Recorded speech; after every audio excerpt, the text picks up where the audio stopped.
What's going on, everybody? Good morning, good morning, good morning, good morning, good morning, good morning, good morning. Be easy in the building. What's up, man? Just send me that note. I saw you. I was needing that too. Man, we got some fights coming up. Looks pretty good. Looks pretty good. Looks pretty good in April and in May and in June. Except for some reason they left out. For some reason Michael Benson left out. They left out the PBC card.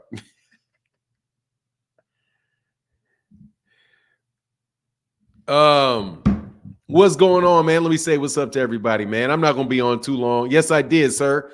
Adrian Molina in the building. Shout out to you, man. Shout out to Philly. What's going on, Adrian? Branson in the building. What's going on? Semi's World. Bud Jablonski. Akeem Idris. What's happening? Edwin Volaton. Good morning. Good morning. Good morning. Kentrell LeGrew. Shout out to New Orleans. Semi's World. What's happening, man? Gianna Legend in the building. What's good? What's going on, Baltimore and Banks, the boxing fan? Edwin Volaton, the GOAT. Windy City Assassin. Stephen Cal Coolit. What's good? Kevin Wright. What's going on? Good morning. You're the best I've seen in keeping it real to the boxing fans, to the boxing world. Thank you, man. William Downey, I tried my best.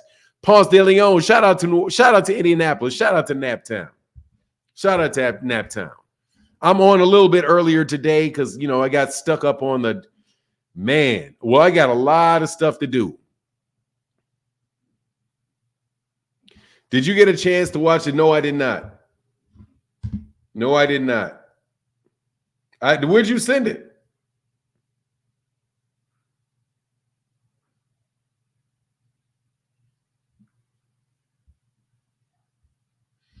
Where did you send it on?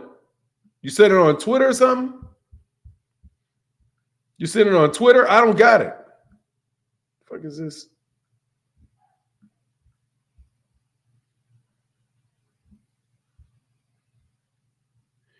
I don't think I got it. Instagram, I don't think I got it.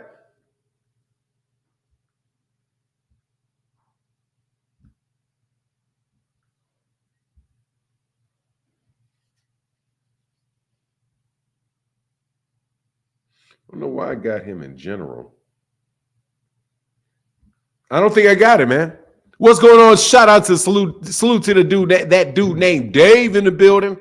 What's up? No, I don't think I got it. I don't think I got it. But let's get right into this, man. Gervonta Davis, huge fight, Frank Martin risk. I'm nervous for that fight. And Devin Haney, Ryan Garcia sales plummet. And because their ticket sales is slowed to a crawl. Because Ryan Garcia is back out here talking about time travel and screwing up Devin Haney's promotion, man. If this fight does not do what people wanted to do, it is not on Devin Haney. It's on Ryan Garcia. It's on Ryan Garcia. Ryan's got to change his way, man. Martin, who's the soup can monster is fighting? Oh, no, you talking about Neary? Louis Neary? Louis Neary's not a soup can. Louis Neary can fight, man. I believe you're talking about Louis Neary.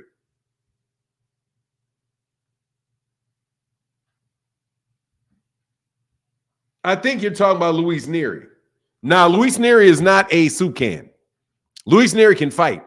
Louis Neary popped dirty one time, but Louis Neary is a good fighter, man. I think he might have moved up in weight and got knocked out by somebody earlier. But no, Louis Neary used to be one of the better guys down in those divisions. He's not a tomato can.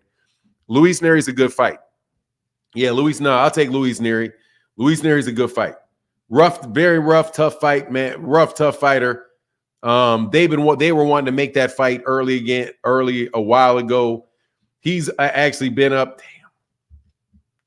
He's actually been to fought out there in Japan on multiple occasions. So yeah, Louis Neary's ready to go. Louis Neary's that's not a cheap fight at all, man. That's a good fight. Devin Haney, Ryan Garcia on the 20th. Josh Taylor, Jack Cottrell 2. That should be an interesting fight. Not that I really care too much about it, but that should be a good fight. Canelo Alvarez versus Jaime Munguia. I'm more interested in the undercard. And I'm hoping that they're saying the truth, that it's going to be Jaron Ennis on that undercard. of the Canelo Alvarez fight because I think that's a big deal with him and Cody Crowley. I would love to see that fight. Then on May 6th, Luis Nery and Monster Inoue. The 11th, Vasily Lomachenko and George Kambosos. 18th, Tyson Fury, Alexander Usyk. If that fight takes place, I'll definitely take that one. Beterbiev, Bivol, definitely looking forward to that. And that June 1st, Queensberry Matchroom 5 versus 5. Could care less about that. Who cares? Like, that's a big who cares. Guarantee you I'm not watching that stuff. Like, who, what? I don't know I'm not, who cares? That's going to be a bunch of domestic level stuff. That'd be good for people in the UK that know who those guys are, though. I'm not, I'm not particularly attached to Queensland, Queensberry, and Matchroom face to face. I find it interesting that they're working together, though. I think that's a good thing that they're working together, though. So, yeah, those are my takes on the fight. I'm really looking, the biggest fight that I'm looking forward to out of all of this is, I wonder why the biggest fight I'm looking forward to is the Arthur Beterbiev Dimitri Bivol fight, quite honestly, man. Yeah, Fahim, it's like a British bum bash. I'm not really tripping on that, man. You can take it or leave, you can take that, or you can leave that or leave that. I can leave it or leave it because I ain't buying. You better not charge me nothing for it. It's going to be on the zone, so I'm already getting charged for it. Man, I hate that I got to get the zone be taking American fights, man. If they didn't have American fights, I would not have the zone. If they didn't snatch off the original, the every once in a while, a Bam Rodriguez or a Virgil Ortiz or somebody like that, man, I promise you I would not be paying for this stuff. Ask King why his boss keeps saying PBC fights off his. What do you mean? Ask King why his boss keeping the PBC fights off his announcements. You talking about Michael Benson? They got a Canelo one right there. They got a Canelo Munguia. I know they're real salty about that fight being made, though. I know they're real salty about that fight being made. That blew their entire routine, man. You have Oscar De La Hoya thanking Al Heyman. We would like to thank Al Heyman. We would like to thank the PBC. We would like to thank Al Heyman. We'd like to thank the PBC.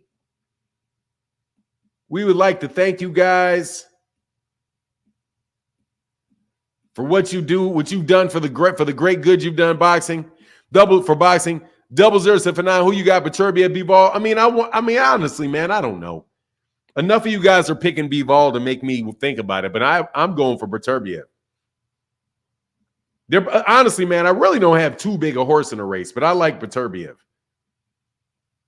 I think Beterbiev. Branson said I work for the PBC. Oh, you work for the PBC? Nah, I don't work for the PBC.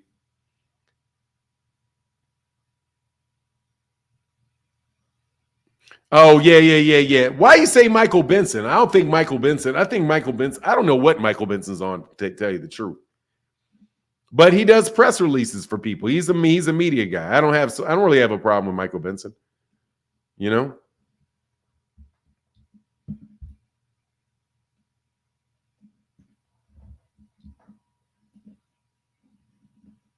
What's going on, Marquis? We run boxing. Look, putting on the best fights. That's for sure.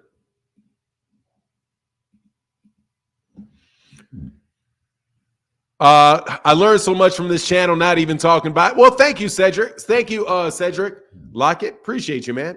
I'm going to put a link in the chat in case anybody wants to rap with me this morning. You guys got any questions? You guys feel like, supporting the channel by clicking the link and having an intelligent boxing conversation. I always enjoy it. Why do people hate the PBC? They literally give boxing fans all the big fights. I don't know. Well, I know because they want their promotional outfits to do well. That's it. Is AB still bothering Bill Haney? I mean, I'm sure that passed. I think he moved on to Alyssa Bumgardner. Alyssa Baumgartner is now cleared to fight. Alyssa Baumgartner is now cleared to fight.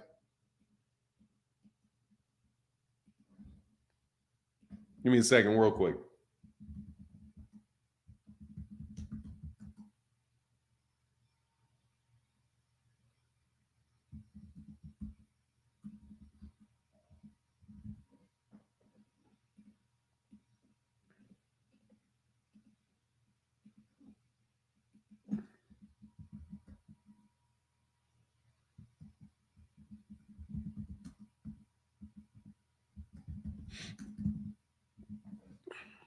AB and Bill Haney should fight the UFC rules. Man, I just wish Bill Haney would. I don't know, man. Honestly, Bill Haney can do whatever Bill Haney wants. I just wish people would stop taking him seriously. It's at this point, it's just a comedy show. You know what I mean? Jamal or Caleb Plant? I don't know. Probably, and I don't know. Depends on when the fight takes place. Jamal Charlo, if he gets a couple fights, I take Jamal. If he gets a couple fights in. Caleb Plant has got cracked. Caleb Plant got cracked. But Caleb can fight, man. You know? Vi said, I would love to know more about Alicia and those tests that seem to be all over the place. I mean, it doesn't matter anymore because she's now been cleared by the WBC. She's been cleared by the by the Association of Boxing Commissions. She's been cleared by them. So now that she's cleared, it really doesn't matter. She's good to go. She keeps her belt. She can continue to fight. Anything on Amanda's eye injury? Well, no, other than she got hit. I think she may have got some, you know what it is, Adrian. I hate to break it to. I don't know, man. This is my speculation. I think, she may have put a little of that, she may have put a little straightener in her hair. She might have been trying to take a little of that curl out of her hair and got some of that concholine in her eyeball. You know what I mean? Because dang, she had an exposed cornea. That sounds like a chemical burn. Come on, Fahim. Come on, Fahim. Big Keith in the building. Big time sponsor of the channel says support for one of the best for one of my favorite boxing channels. Peace and blessings, Fanon. Salute, chat. Thank you, man. I appreciate that. I appreciate that I'm one of your favorite boxing channels. We're trying to grow, man. We're trying to grow during this very slow time. Yeah, man. I'm telling you, man. I think she got some concholine in her eye, man. I think she's trying to straighten her hair. And some of that flicked into her eye and burned her cornea. So, you got to be careful when you're trying to get that curl out your hair. Do you think it was wrong to let the fans know there was no fight at the last minute? I was like, what? She turned in all the money. Fanon, you said AB ain't never been a liar. I said, hey, man, I don't know whether he's telling the truth or not. Somebody may have lied to him. Hey, I'm not in the middle of Alyssa Baumgartner's personal life now. Okay? I'm not participating in the slandering on the salacious conversations around Alyssa Baumgartner, what she does in her private life. That ain't my business. You know what I mean? That is what you call not my business. None of my big beeswax. I don't care who she's doing, what she ain't doing. Oh, okay, Fahim, I'm just letting you know, man. I don't, good for her. Get it out your system. I don't have a problem, man. I ain't in the business. I'm not in the, that ain't never been me, man. That ain't never been me. Montana love. Come on, man. Come on, man. Tony Harrison said, man, leave me out of that. Montana love said, leave me out of that. I ain't got nothing to do with that. Come on, Adrian. Why you doing her like that, man? Why you doing her like that, Adrian? Why you doing her like that? I don't care either. I just like to see her fight. Yeah. Hopefully she'll get the fight with Clarissa Shields. Hopefully we can get to see that fight with Clarissa Shields. But I guarantee you, I don't care what Clarissa Shields doing like that either. Fahim, she didn't sleep anyone. Bill Haney got her on Victor Conti special. She'll never drop dirty again. Hey, man, she switched up, huh? Fanon, she came at him first, though. Look, man, I don't care. I just don't care. Look, man, they're like a walking clown show, man. The whole thing is a walking clown show. A bunch of they're doing too much for the attention. Very good fighters all around, but doing way too much for the attention. Way too much for the attention. Way too much for the attention. No, I'm telling you, I really don't care about what Clarence Shields doing. Like, I absolutely don't care about that. A woman boxer should stay away from relationships with boxers because young men will talk about who they slept with. Man, these chicks don't care. This is the day of Meg the Stallion and Cardi B and Nasty Red and icy, stanky ice, spicy. Just they don't care. You know what I'm saying? They don't care. They got no idea. They don't care. They don't care. Man, I was like, man, look, dude. They don't care. Yeah, they don't care. I mean,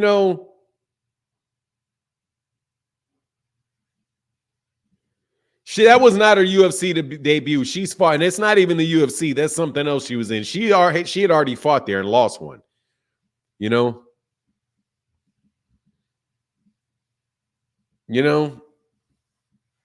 it's nasty red. Just look nasty. Like, come on, man. I ain't trying. Man, what? Yeah, the PFL. Like, come on, man. You got to have standards, man. You got to have standards, dog. You got to have standards. I mean, there's always been, that. But, dog, I ain't trying to hear that, man. And them girls don't care. Some of them don't care. Many of them do care. Some of them don't care, though. So I ain't really tripping. That's their business. That ain't on me at all, man. That ain't on me at all. We just having a little casual boxing talk, early in this morning, man. We having a little casual boxing talk. I'm not talking about AJ and Deontay Wilder today, Terry Brandon. That whole topic disgusts me. Shout out to Joe A. I saw that very long note you sent me. I will read it and we'll get back, brother. But I'm done with the Deontay Wilder talk with Anthony Joshua. Because somebody stuck a battery in the back of AJ fans again. They were in, what do you call it? They were in suspended animation for a while because of them ass whoopings he took. Them back to back, them 4 out of 5. What do you get? Like 3 out of 6 butt whoopings he took. And then he jumps out and has a couple tailor-made fights for him. Rebuilds himself. Now they back out here talking all kind of crazy. I don't want any more of that, man. Y'all talking bad about Deontay. I get tired of that, man. You know what I mean? I get tired of it. You guys don't want to give Deontay Wilder any credit for anything in his career. He's garbage. He's this, he's that. Just go away. For now, we all know Wilder wouldn't get credit for beating no dang Ngannou. Of course not. Yeah, you're out of here, dude. See you later, man. Get the fuck out of my face. Like I said, respect the game. Respect the game. You're out of here. Well, you're just shut up. You're going to be here for 30, 60 minutes. I do not prefer the Brits over the Haneys. Man, actually, they're terrible. They're both terrible. Delusional British people and Devin. Oh, but God, I don't know who's worse. I don't even know. I really don't know who's worse. They don't lie as much. They don't lie as much. Devin Haney fans just a bunch of liars. Like, y'all just lying. They just lying. For no good reason lying. Just out the blue. Let me wake up this morning and tell a lie. Oh, I got caught. Let me make up another lie. Just liars, man. And the funny thing is that a lot of the Deontay Wilder fans are now Devin Haney fans. So it's like, man, you making me like, you know what I mean? It's like, for now, nobody had a problem with Wilder when he's KOing people. Now he's washed. Boxing fans, man, look, bro. I mean, that's what they do. Devin Haney fans are straight up. Man, look, man. Look, man. I'm trying my best, bro. What's up, Leland Gilbert? I'm up here working every day, man. I'm out here working every day. I do not, for the most part, I do not miss days chopping up with y'all talking about boxing. So if every once in a while I see, or like every day, I may seem a little flustered on certain subjects. No joke. Devin Haney fans are the biggest liars on the face of boxing. Nobody lies more than Devin Haney fans lie. They just make stuff up. And they cut God dog. God dog. Man, y'all. He said, if you ain't trying, if you ain't lying, God, dog, they be lying. Now, the Canelo fans, I don't really talk to Canelo Alvarez fans too much. I'm trying to be a Canelo Alvarez fan, but nobody will let me. Reality will not let me. I want to be a Canelo fan. I want very badly to be a Canelo Alvarez fan, but reality will not let me. The facts that keep getting thrown at me by that Canelo haters always stop me in my tracks. Okay, so the most efficient and accurate haters in all of boxing are Canelo haters, because I'm a Canelo Alvarez fan, but nobody will let me be because I can't let anything slide, because they'll be like, what about this? What about that? And I'll be like, God dang this. And they'll be like, what about that? I'll be like, God dang that. And I'm just stuck. I'm stuck because you guys are right. I'm stuck. I want to be a Canelo Alvarez fan, but you guys are right. So I can't really totally embrace my Caneloism. I can't totally embrace it. I want to. I so much want to be Canelo Cambrone. I want to do all that shit, but I can't. I want to be waving. Oh, man, I'm telling you, I want a sombrero. I want to be waving the flag. Canelo. I want to do all of that, but they're right. So I can't do the shit. I can't do it. But that does not stop Devin Haney fans. The truth is nothing to a Devin Haney fan. Truth is nothing to a Devin Haney fan. It's nothing but a minor roadblock to just, it's like, like to me, a Canelo truth is like a roadblock. Wow, I can't get nowhere. To them, it's barely a speed bump. It's not a pothole. It's like a little branch in the road or something. Some shit you're going to roll right over and doesn't even matter. The truth.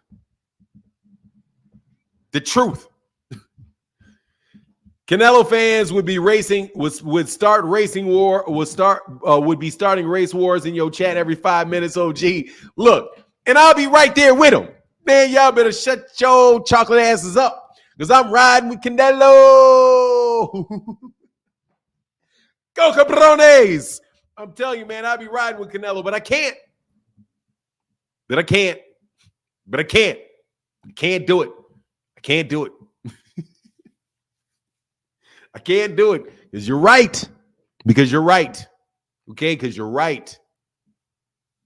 Y'all are out here trying to get now. Devin Haney fans out here trying to set up people for all kind of stuff. You know what I mean? Y'all out here literally passing by boxers' cars and throwing shit in there. Y'all are the worst than the police. Dotted beard, red head, nah, dog. Hey, look, man, y'all worse than Devin Haney fans. Worse than the police. They are worse than the police. You got them out here, man, just minding your own business. They just throw a duck in the car. They just throw an accusation in the car for no reason whatsoever. Just accuse them of something. Just going by Subriel Matias. But man, Subriel Matias wasn't doing nothing to nobody. All of a sudden, they throw a $4 million duck in the car. Hey, he ducked. What? Yeah, Subriel Matias, he ducked. How did Subriel, what? Dog, they worse than them. Hey, they are the YouTube police. They are the, man, come on, man. Man, let me tell you something. Big Keith.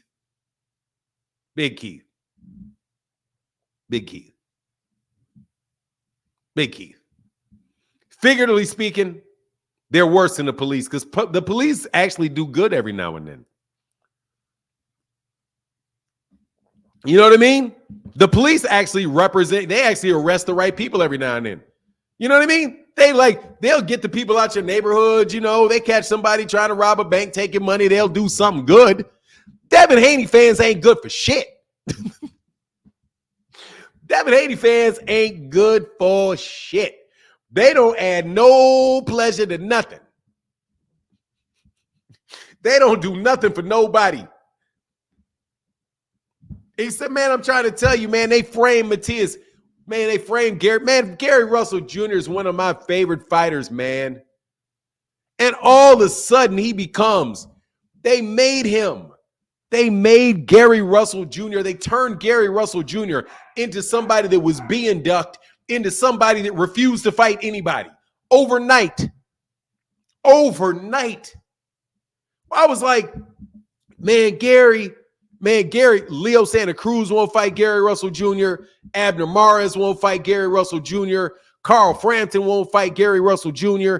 Gary Russell Jr. has been trying to get a fight against these guys in the 126 in the featherweight division for years, and they won't do anything for him. All of a sudden, because he calls out Terrence Crawford, Devin Haney fans wiggle their ass into that car, throw a big ass duck in his car, and start talking about this guy never wants to fight anybody. He only fights once a year. He's a coward. He's the man calling this man every kind of coward at 126. Man, I'm like, where did this come from? Man, I'm telling you, it shocked me. It shocked me. I couldn't believe it. What's going on, Bruce Gas? I couldn't believe it. I was like, when did Gary Russell be all of a sudden he's somebody that deserves all this ridicule? Because he doesn't want to fight anybody. He ducked this guy. He ducked that guy. He ducked this guy. He ducked that guy. When did this happen? Oh, Devin Haney fans. Bill Haney specifically. Like, wow, man, really? All of a sudden, I don't know contracts. All of a sudden, you got people that I promise you, if they work with a contract, ain't written one in their goddamn life. Man, mastermind, it's too early. You know. Praise God. Absolutely phenomenal, Fanon. Absolutely phenomenal. All right, let me tell you something right now. Anytime you warm up with sarcasm, I'm going to stop you. Sarcasm? I don't need you warming up with nobody's damn sarcasm on my back. No, thank you. Get right to the point. That wasn't no sarcasm. That was right to the. You was talking about Gary Russell. That's absolutely phenomenal. Like you said, overnight, he went from no fights. That's what I was talking about for now. I couldn't believe it. There's no sarcasm here. I'm not a sarcasm kind of guy. Okay, go ahead. I'm sorry. Yeah, I was, because I said the same thing. I said, where did Gary Russell's career go? This is freaking, like I didn't understand. I thought he was the next big thing up. Next thing you know, he took 6 years off. Oh, like, no, you're being sarcastic. Oh, that's what I thought. You are being sarcastic. How long I ain't seen the guy fight in a long season. And he ain't fought in 6 years. Last time I seen him fight was Lomachenko. Do you watch boxing? I do, but Gary Russell was MIA. Well, I like. Do you watch boxing? Yeah. Do you watch boxing? Last time you saw Gary Russell Jr. was Lomachenko. Yeah, I be seeing Gary. I see his brother Gary Antoine, but I don't see the original. You didn't see Gary Russell whoop up on JoJo Diaz? Yeah, I missed that one. Damn, I'm sleeping. I've been on this. Let me tell you, Mastermind. I don't know. Dog, just be straight with me. Be straight with me. Don't try to be cute with me. Don't try to be funny with me. Don't do none of that. Because it's going to run into me being very, very direct with you. I'm being direct. No, you're not being direct. You said, I was like, what happened to him? He ain't fought in 6 years. Yeah, I haven't seen him since Lomachenko. Last time I saw him fight was Vasily Lomachenko. Yeah, I seen Gary Antoine Russell. He blew up, but I ain't seen the little bro ever since Lomachenko thrown him. You have not seen Gary Russell Jr. fight since he fought Vasily Lomachenko. Now I just been hearing him talk, like call out to Devin Haney and stuff. Really? You haven't seen him fight. So let's see something real quick. Gary Russell Jr. Let's see. Gary Russell Jr. Gary Russell Jr. is 33 and 2. Since he fought Lomachenko, he fought Christopher Martin, Johnny Gonzalez, Patrick Hyland, Oscar Escadon, Jojo Diaz, Kiko Martinez, Tug, King Tug, and Mark Magsayo. You didn't see any of those fights? So who gave him another loss? No, I ain't seen nobody but I only seen him lose once. Who gave him a second loss? Dude, I thought you were a boxing fan, man.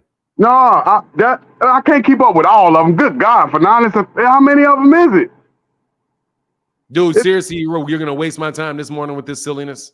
You know Tank, Devin, and T.O. then took over the division. They're not even in the same division. What do you mean? 135, ain't he? No, he's not at 135. Oh, yeah, that's what I'm saying. I'm not up on this Gary Russell since Lomachenko. I started watching Gary Antoine Russell. After that, he got the power. I'm a Gary Antoine Russell, but I haven't really been because he take too long. But I need to make sure I understand this. Mastermind, you don't know what weight class Gary Russell Jr. with the shorter, dark-skinned dude with the beard. You don't know what weight class he fights in? I would say 130, 126, somewhere around there. Okay, I apologize. You just don't know boxing. You just don't watch boxing. You just don't watch boxing. Yeah, I man. thought you were somebody that was watching boxing. I mean, you know you the expert, man. Come on now. I ain't on your level now. You a boxing encyclopedia. Dog, no, this is Gary Russell Jr., man. Gary Russell Jr., everybody. Well, people put in the comment section what weight class Gary Russell Jr. was a champion at. You don't remember what weight class Lomachenko fought him at? 126. 126, right? Oh, yeah. See, that's why I'm saying I don't believe you. Yeah, I remember that. See, I don't believe you, brother. I think you're trolling me, dog. You got the distinct sound and approach of somebody that is trolling me. So I believe that you know these things. I'm gonna tell you this: Rigondeaux, Lomachenko, and Russell was the same era, and it's just like Rigondeaux. I don't really know what he up to no more. It's like they are the past. They not the new generation. They don't fight enough. They fight like it's like he ain't really into it. I heard him call out Tank Davis. Lomachenko fights 2 times a year. Yeah, I keep up with him. Rigondeaux and Gary Russell. Okay, man. All right, so I apologize, Rollo. You just don't really know what's going on. Yeah. I heard Gary Russell. What weight class is Gary Antoine Russell in? That's 140, right? Yes, that's 140. Now that's a good fight right there. Now that's some work. That's some work. But that Rigondeaux and that Lomachenko, those was the two best I ever seen come out of the amateurs. Rigondeaux and Lomachenko, them the 2 best I ever seen. But I think Tank Davis gonna blow past Frank Martin, and that's he gonna be at a higher mark. I think we're looking at over 1 million buys with this Juneteenth fight. And he giving the people what they want with this. A lot of undefeated guys on his record. That ain't gonna do no million pay-per-views on Juneteenth. That's not. It's not gonna do 1 million. You talking about Gervonta Davis and Frank Martin? No, it's probably not gonna do 1 million. The face of boxing, woo, dude. It's not gonna do 1 million. What? And just like Canelo's not about to do 1 million. Canelo's gonna do about 600,000, something like that, between 600,000 and 800,000 in his next fight with Munguia, something like that. So we got Jake Paul and Tyson gonna break all the records. What does that Jake Paul and Tyson Fury got to do with it? I mean, and Mike Tyson got to do with it. Yeah, I think they gonna break the Pacquiao Mayweather record for the most watch fight. Oh, you don't huh? You don't think so? They could break the record? Hey man, I'm gonna have to have you have a nice day, sir. I'm gonna have to, and let's just not, let's just,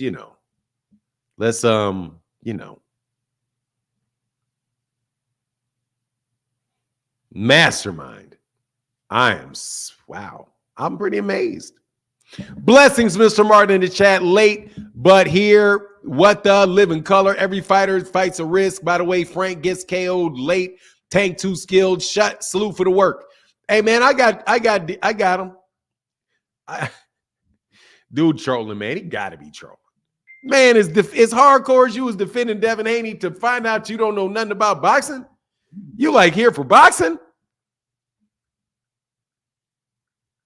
Man, I can't even believe it. I thought you was a worthy opponent in this mug. I thought you was a worthy opponent. Bud Jablonski said Devin Haney is the truth. Devin Haney's the truth, but y'all be lying y'all asses off.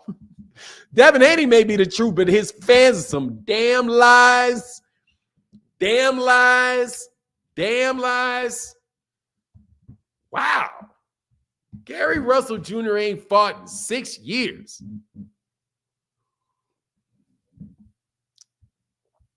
And I'm pretty sure that fight was 10 years ago to boot. And the fight was 10 years ago.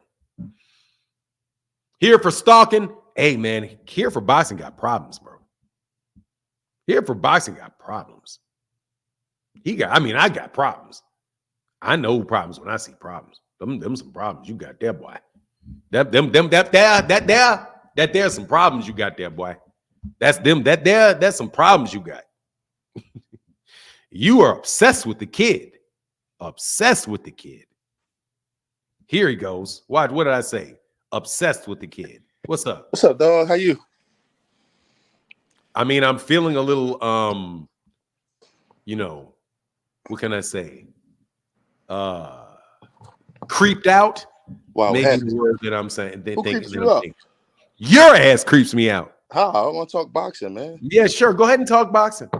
Nah, man. I was sad yesterday. There was no fights on except for UFC, man. I was looking for some good boxing, but how you spend your Saturday night, man? No boxing on. What you do? Like, what do you do? What do you do for fun? Nigga, I ain't talking to you about my personal life. I'm saying, what do you want to talk about, man? I'm saying, like, what do you do for fun? Like, do you go outside? What do I do for fun? Yeah, do you go? None of your business is what I do. You don't vacation or nothing like that? I do what you're not getting any personal information about me. I just said you deserving of a vacation. Bro, I'm trying to tell you, you're not getting any personal information about me. None. You work hard. I'm saying you deserve a vacation. Dog, I don't care what you think. I'm not giving you any. I can't even compliment you, man. Can't even I'm not giving you any personal information. I can't compliment you. I can't say I don't want your compliment, bro. You're creeping me out, man. You need a trip, man. You gotta take a trip, bro. Dog, you're creeping me out. Don't ask me out on vacation. I don't want to go on no date with you. I didn't ask you to go on a date with me. You got a wife. You talking to me like I'm a broad. Like, what you do with your personal time? What you like to do when you fun? You have broad, man. You have broad characteristics, but I wouldn't call you a broad.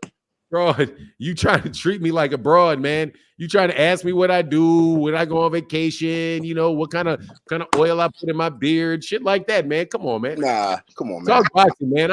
Be here for the boxing, bro, okay? I mean, if I tried to talk boxing, you would cut me off, so ain't no point in that. Go ahead, man. Give it a whirl. Give it a try. Devin Haney is the number one guy right now, 140. Probably the best fighter from 140 and below. And I would bet on him over anybody. How about you? See, we can't even talk boxing. See, you won't even respond. You said stupid shit. So what do you want me to do? What was stupid about that? That he's the man below 140. I'm gonna ask you a serious question. Serious question. I'm gonna be serious. What's next for Errol? Like I already told you, I'm not answering any of your questions. I'm asking what's next for Errol. Like and see, that is a question. That's a question. Well, you say let's talk boxing. I try to talk talking. Don't want to talk boxing. Make a point about boxing that you want to make. Okay, you made one.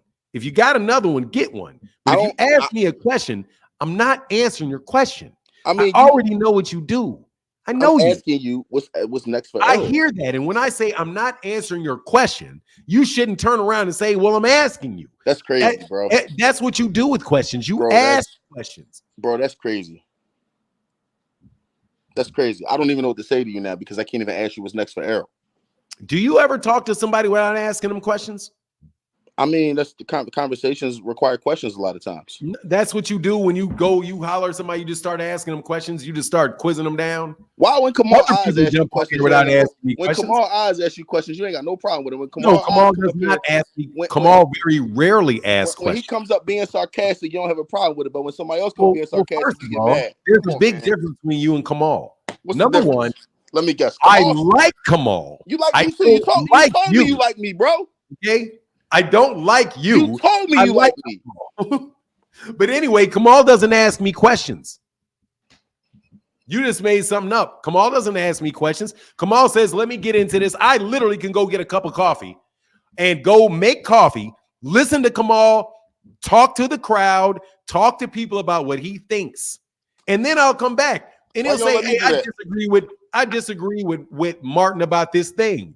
Then I will say, I don't even have to respond to the fact that he says that he disagrees with me about something. But I mean, I was actually being serious when I asked what's next for Arrow, because I keep being very serious with you. Don't ask me questions. What is so hard about that? Watch me do this. Watch this. Go ahead for now. I'm going to fake like I'm you. Okay. Well, man, I have noticed that Devin Haney's ticket sales have really started to suffer since Ryan Garcia started acting a damn buffoon, talking about being able to tell people doing time travel and getting, running up in the woods and having seen all kind of stuff at 2 years old, and talking about the elites and reptilian crime lords and all the other stuff that he said. And I really think that this is beginning to affect the ticket sales for this fight, because when I go look at the ticket sales for the fight, there's only been 50 tickets sold in the last 3 days. But yet there's been thousands of tickets added to the website. Are you going to that fight or no?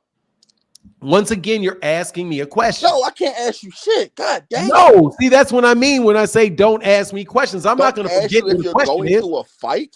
I am not going to forget what a question is. Okay? I'm not going to forget because I don't trust you. You don't trust you, dog. Let me be clear. I don't want you to ask me questions. So you think I'm a snake? I don't trust you. So you think I'm a snake? I fucking know you are. That's crazy. Not just do I think you are. I know you are. You're absolutely a snake. You're absolutely going to wait until I answer a question to start arguing with it and then start trying to accuse me of a bunch of stuff, man. I only asked you what's next for Arrow, and I only asked you would you be attending the Haney fight. Don't ask me questions. That's crazy, bro. Well, hopefully somebody else can come up here and ask you questions and y'all have a productive conversation. What do you think is next for Arrow? What do you think is next for Arrow? I genuinely don't know. I genuinely hope that his eye heals up and he can get back to pre-accident condition or closest to it and have a successful, healthy career from 154 on. What do you think is next for him? I don't know. I genuinely don't know. But you're his lawyer, so that's why I asked you. I'm his what? His lawyer. No, I'm not. Yes, you are. This nigga's high. What are you smoking? What are you smoking? I'm just fucking with you this morning, man. That's all. I'm just fucking with you today, man. I'm just fucking with you today. That's all. I really want to have a conversation with you, but whatever. Oh, look, man. If you have something you want to talk about with boxing, get off your mind. I tried. You didn't want to talk. No, you want to ask me questions. That's me getting something off my mind. Well, like I said a few weeks ago, you are our senior boxing expert, and that's why I am not the senior boxing expert. No, I'm not. Man, you know your shit, bro. Dude, so what? I'm still not a senior. I'm not your senior boxing. You tell me I don't know boxing, I come to you to learn boxing. No, I tell you go the fuck away. You come to pester me. Well, you accept my request. Dude, what is the public broadcasting system, man? What do you want me to say? I talk to everybody. Come on, man. Cut it out, man. I just want to talk boxing with you. I talk to everybody. Well, I want to ask you your thoughts on those topics, and you don't even want to answer me. That's crazy. My thought on what Errol Spence wants to do next is whatever Errol Spence Jr. decides to do. Okay, cool. Well, I hope he gets that. I hope he maintains. I hope he obtains more wealth, and I hope he maintains his health. Man, I hope that you find some shit to talk about one time. Come on, man. Shit.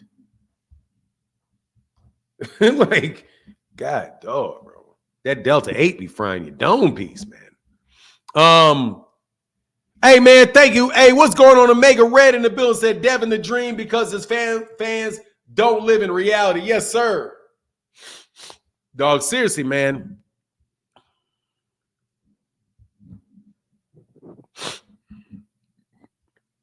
Dog, I'm not giving you no personal information on me, man. Dealing with cornball. Hey, thank you, man. My guy, Mr. Henry, said for dealing with cornball here for stalking. Hey, William Downey said, please don't waste your time with this guy. I mean, I got to. That's the job. That's the job, man. That's the job. I got to. I have to. Fanon, you have to figure out these guys don't have any friends. Nah, he's got some friends. He's got kids, man. You know what it is. They just sore losers, bro. Knight Rider in the building. Thank you for that big time support, man. That $20 holler. Says, hey, support Cash App for not. I mean, support what I do. I'm sorry. My guy said, just supporting the channel. Thank you, brother.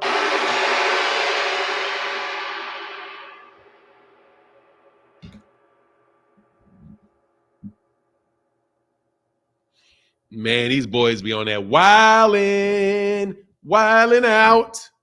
They be trolling for nine. Yeah, they do. At least support the channel, though. God dog here for boxing. Throw some chump change in there, man. Help on the lights, man. It must need therapy. No joke, man. It gets less and less toxic, though. It gets a little less and less toxic, though. Mastermind was way less toxic this time. Here for boxing, way less toxic. Way less toxic this time. Big Dog Willie in the building said the Haney cult need to be stopped. Haney now has more heart than Joe Frazier. Reason for that comment before Joe Frazier quit against Ali. Man, that's crazy. Man, I'm gonna tell you right now, bro. Flipping quarters, yeah, man. Flip a quarter out there, man. Something. Pay your bill, man. Pay your bills. You know what I'm saying? Help the channel out, dog. Don't just be, don't be a deadbeat in this mug. Don't be a deadbeat. We out here working. Sunday morning, ain't even no real boxing going on.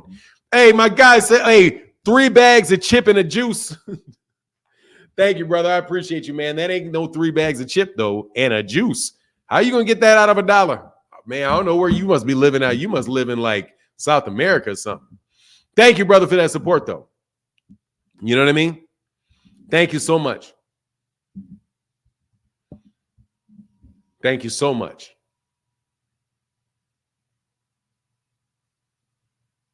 Rick Sims, what's up? Devin is greater than Smoking Joe because Bill told their fans it. He's more skilled, though. He's way more skilled. They're way more skilled.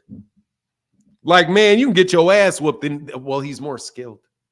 This guy won all his fights, but he's not skilled. He's just a puncher. He's not skilled. Like them punches are landing on, like them punches just landing on accident or something. He's way more skilled. He's more skilled. Anyway, man, I appreciate you here for Boxing and Mastermind. He said back in the day when chips were a quarter, you're like, yeah, man, I don't know what bag you got, but thank you, brother, for your support.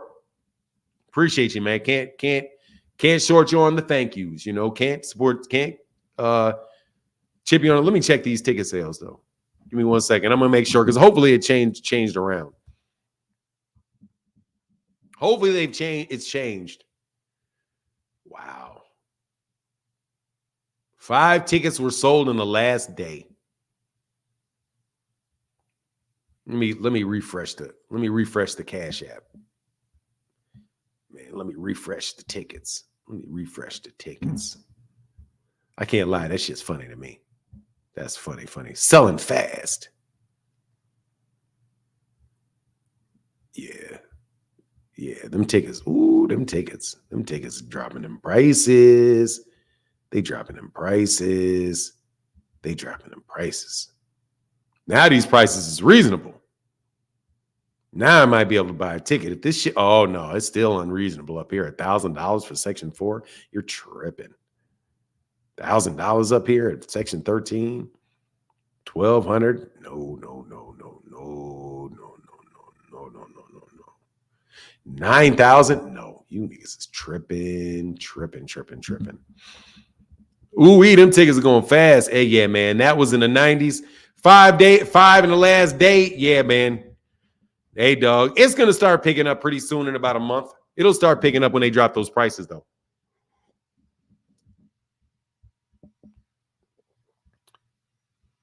What's going on? 10 the guy said, about to have a potluck. I got 2 on it. Thank you, brother. Appreciate you, man. 1K acting like you draw or something. He's must see TV or something. Hey, man, I can't pay for that. I can't pay for that. The chips were cheaper at the Candy Lady. Plus, you can get a freeze cup. Hey, what's going on, man? Thank you, sir. Morgan Baird said, you the man, Fanon. Thank you, brother. Appreciate you, man. Appreciate you. Man, actually, I wouldn't mind talking to here for boxing. I'll answer anybody's questions now. Because Blood Boxing didn't show up today. I text him. I sent him the link. I don't see him because you know what it is. There's not a lot of boxing going on, man. Richard Pear says, oil the beard. Beard oil. Yeah, God, dog, I don't want to. I see you, Richard Paris. Thank you, man. Got to get the beard oil. I promise you the entire Knicks basketball team will get free tickets. Yeah, of course they will. What's up, Kamal? Good morning, Kamal. Good morning, Kamal. How are you, sir? I'm doing well, Fanon. I didn't realize I was such a topic of interest among the trollish community, but whatever. Yes, sir. So, wanted to express this point. Devin, the Dream Haney, is going about trying to make himself a name in all the wrong ways. One of my favorite YouTube channels says, everybody wants to be Money Mayweather, but nobody wants to go through the Pretty Boy Floyd stage. Devin is at a division in 140 that is popping, that is oozing with talent. The attitude that he had was, at 135, I've done all that I needed to. Now that I'm at 140, I can go for just money fights. That's the wrong attitude to have if you're really looking to increase your star power and not clout chase your way to the top. You need to have the reverse attitude. 140 is popping. There are a lot of good fighters there. Give me Richardson Hitchens. Give me Subriel Matias. Give me Jack Catterall. Give me Barbosa. And eventually, once I beat all these guys, the public will say, wow, that guy's resume is stacked. And the public will demand the Teofimo Lopez fight. Right now, the public is not demanding these fights because Devin's trying to take a shortcut. He's out after these money fights. And he's trying to clout chase to the hilt with on Gervonta Tank Davis's name. That's why this Ryan Garcia fight is not selling. In addition to Ryan kind of sabotaging it, the public doesn't buy that Ryan one fight removed from Tank is a legitimate threat. And then he's just like, I don't know if this was someone in the stock market and they're just trashing their stock price. That's what Ryan, I look at. I don't know if you've ever seen that phenomenon where stock owners get pissed off when a company executive kind of just lowers the price and then they'll sue that company executive for like trashing the stock status. But this is kind of what happens in the business world. And it reminds me of what Ryan is doing with their fight. Have you know about that situation I'm talking about? Yeah, I'm familiar with it. Yeah. So this is the analogy I'm using with how Ryan Garcia is approaching this fight. So I'm calling on Bill Haney and Devin Haney to do the right thing. Ryan is clearly not well. Go ahead and demand that Ryan pull out of the fight, and you fight a young, hungry, undefeated lion who's at the top of his game in Barbosa. I will give you more credit, and I will buy the pay-per-view if you fight Barbosa. I'm not going to buy this Ryan Garcia fight. And I think the public will give you more credit for beating Barbosa. 140 is a division full of sharks. Don't try to just go for the money fights now that you're in a tough division. You talked about Gary Antoine Russell when you weren't in his division. Now that you're there, go ahead and challenge Gary Antoine Russell. Don't tell me when you got an easy way to undisputed at 135, didn't really fight the best names. Now that you're at 140 with the pool, you're on the deep side of the pool, so to speak. You're with the Sharks. Don't tell me that you're just about money. Don't try to sneak up to 147 without fighting these guys that are great in that division.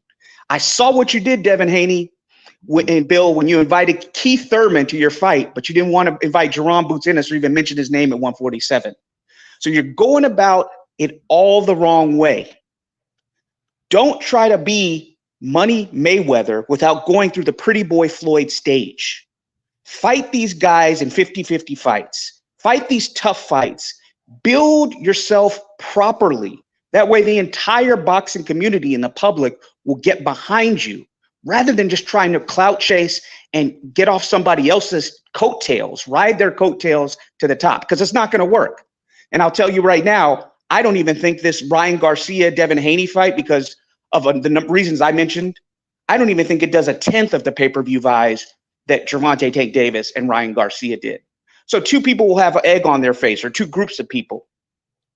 The anti-PBC, anti-Tank haters who said that Gervonta Tank Davis and Ryan Garcia only did 1.2 million because of Ryan Garcia, they'll have egg on their faces when these pay-per-view numbers are released. And the other people that will have egg on their faces are the people who say that Devin is the face of boxing, because men lie, women lie, numbers don't. And we're getting clear, everyday reality from Fanon when he's looking at these ticket sales. Last thing I'll say before I get off of here, Fanon, I know that a lot of people are excited about this Jaime Munguia-Canelo fight. That's another fight I won't be buying, because I told you at least 3 better fights, including David Morrell, William Skull, and David Benavidez, that were there. WBC said they'll announce Benavidez as the mandatory this month. Well, it is March, Mauricio Suleiman. We're about to be the middle of March, and you've been quiet as a church mouse, which is unusual for you. Where's that order to fight David Benavidez? See, Canelo Alvaroid has this strategy where he'll have low-hanging fruit as opponents. And you're like, well, please don't fight Jamal. Jamal is going through mental issues. He's inactive. He fought the younger Benavidez, the smaller Benavidez didn't hurt him. And you're like, oh, thank God he chose Jaime Munguia, not Jamal Charlo. And so he goes for the higher lowest hanging fruit, and people give him credit. I don't fall into any of those traps, man. I want to get your thoughts on all that. With that, I'm out. Thanks. Well, my thoughts this. You guys never let me be Canelo fans. Mauricio Suleiman needs to order that fight. He does, without a doubt. He absolutely needs to order that fight. As far as Devin Haney, look, man. Devin Haney is in a tough situation because, they're trying to fake it till they make it. And sometimes, man, people find out you're faking before you make it. That's what Devin's been doing, faking it till he makes it. And he's been doing that, and he's been doing it a while. The whole conversation at 135 pounds, in my opinion, man, he's like one of the most, man, he basically spoke it into existence, man. He really did, in order to get himself in that situation to get that undisputed title. Very, very fortunate that he had the skills. Very fortunate everything lined itself up for him. And, so he got to the level of success that he's at right now. He's going to have to put real work in there, man. Nope, Fanon, nope. You can't give your thoughts to Here for Boxing. Ask you your thoughts, and you decline. Come on, man. He didn't ask me my thoughts on a statement. He asked me a question. What are your thoughts? I guess that is a question. But he didn't ask, he put out a proposition, and he asked me to respond to a proposition. I don't have a problem doing that. You trying to ask me what my favorite color is and whether I wear shorts or briefs. You know what I mean? I'm not answering that shit. Do you like briefs or do you like shorts? Boxers or briefs? Like, nah, dog, I'm not answering that shit. Kyle Porter, what's up, man? Hey, good morning, Fanon. How you doing? I'm doing well, man. Chopping it up. Same thing we do every day. I wanted to touch on Kamal Oz's thoughts. I agree with what he's saying regarding Devin Haney, but Devin did just enter the division first first fight was for a title. So I think before we're critical on him just taking money fights, let's see his decision after this Ryan Garcia fight. So we're not hypercritical in advance. Now if he doesn't go to Unify after the Garcia fight, because he's trying to build his brand, fighting Garcia is the right fight. It's a soft touch, still a competitive, not a tough fight, but still not a cherry pick. But I think we should just see what he does after this fight before we're super critical and kind of creating that.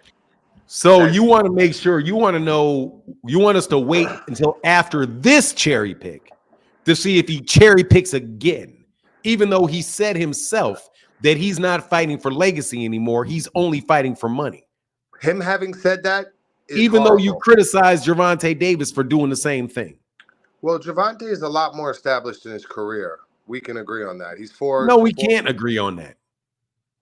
Not Devin Haney's Devin Haney fans don't agree on that. Well, that he's more established in their career. You got to take what they say with a grain of salt because it's clearly. No, I don't. I'm going to take what they say is what they say. All right. Well, I don't give that any merit when they say that. But what I'm getting at is if Devin Haney said that, we have every reason to be critical of that talking point that he's only going to pursue money fights because he definitely said that. Yes, he did. And I agree with you. I think like we've seen, he talks out of both sides of his mouth, depending on what the conversation is, he'll say whatever fits that narrative. So if he doesn't go to Unify after this Garcia fight, I agree with the criticism 100%. Because we got to hold him accountable. He claimed this whole legacy thing, pursuing great fights. So don't change your tune now that you're at a division where there's actual smoke. So I agree with that.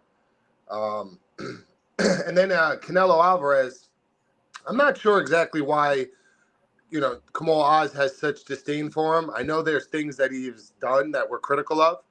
But Canelo is, besides this Benavidez thing, I mean, he's taken the tough fights. He has the best resume, in my opinion, of active boxers. So, the same criticism Kamal Oz has of Canelo, if we dissected anybody's career, we could find times where they may have chose the path of least resistance. You sure got a lot of passing that you would like to do for Canelo and Devin that you don't do for Gervonta.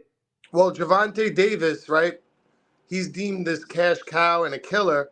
So I want to kind of see him compete against people that can truly, truly give him that status, in my eyes. Gervonta is a hell of a talent. When I criticize him, it's because it's one of those things like LeBron James. Like we criticize LeBron that he's not better than Mike because he's that great. And Tank is in that conversation. You don't give Gervonta Davis credit for Ryan Garcia. You're not giving that man credit for Leo Santa Cruz. You're not giving him credit for Hector Garcia. Rolly Romero wound up winning a champion. Rolly Romero wound up winning a championship. Wound up winning a championship in the next division in his next fight. Come on, man. But you understand the circumstances with Rolly. Yeah, the circumstances that he won that fight, and now he's the WBA super champion at 140.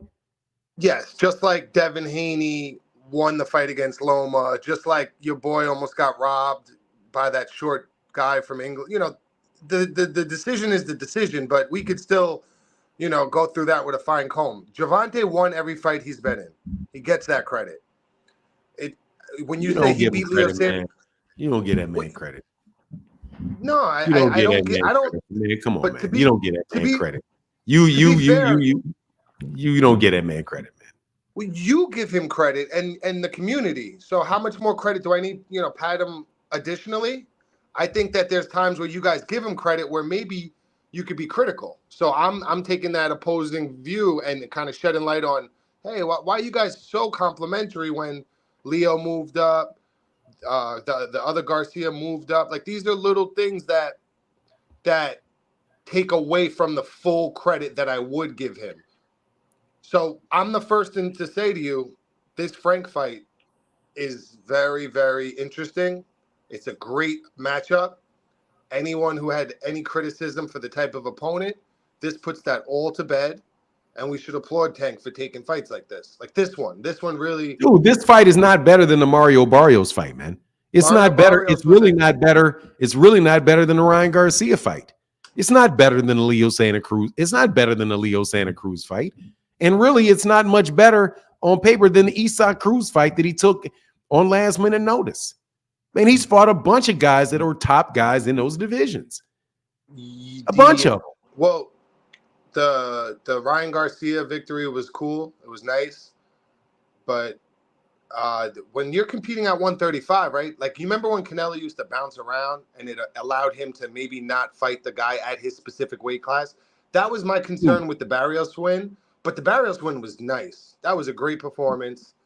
Initially, I was critical, but then seeing the size difference, going up to 140, fighting a champ, like that's impressive. And you keep saying he's a lot of impressive, but then you keep saying he needs to do something to be impressive. I think campaigning at a weight class. Hey, let me put you on pause for a second, man, because I got Fred the Gig right behind you. Finish up. I'm kind of nagging at you a little bit, but I got a guy right behind you. Go ahead and finish what you're saying, though. I just am a fan of when somebody competes at a weight class and kind of tries to reign supreme. You know, sometimes when people move around, pull someone up, or they go to a different class, it's kind of like closer to not a circus act because it was a tough fight, but it just reign supreme at where you're at and prove you're that guy. And this fight that Tank has is doing that, and that's why I give him 4 thumbs up. So I just want to give Tank some of his flowers because I know I've been super critical and people probably think I have a hate for him, but no, he's entertaining and he fights often, and that's what we want. So just wanted to give my thoughts on that, and keep doing what you do, Fanat. All right, well, thank you very, very much. Greatly appreciate it. All right, enjoy your Sunday, brother. All right, you as well. A second.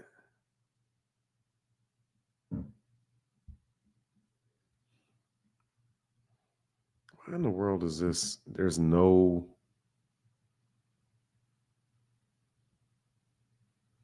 What in the world?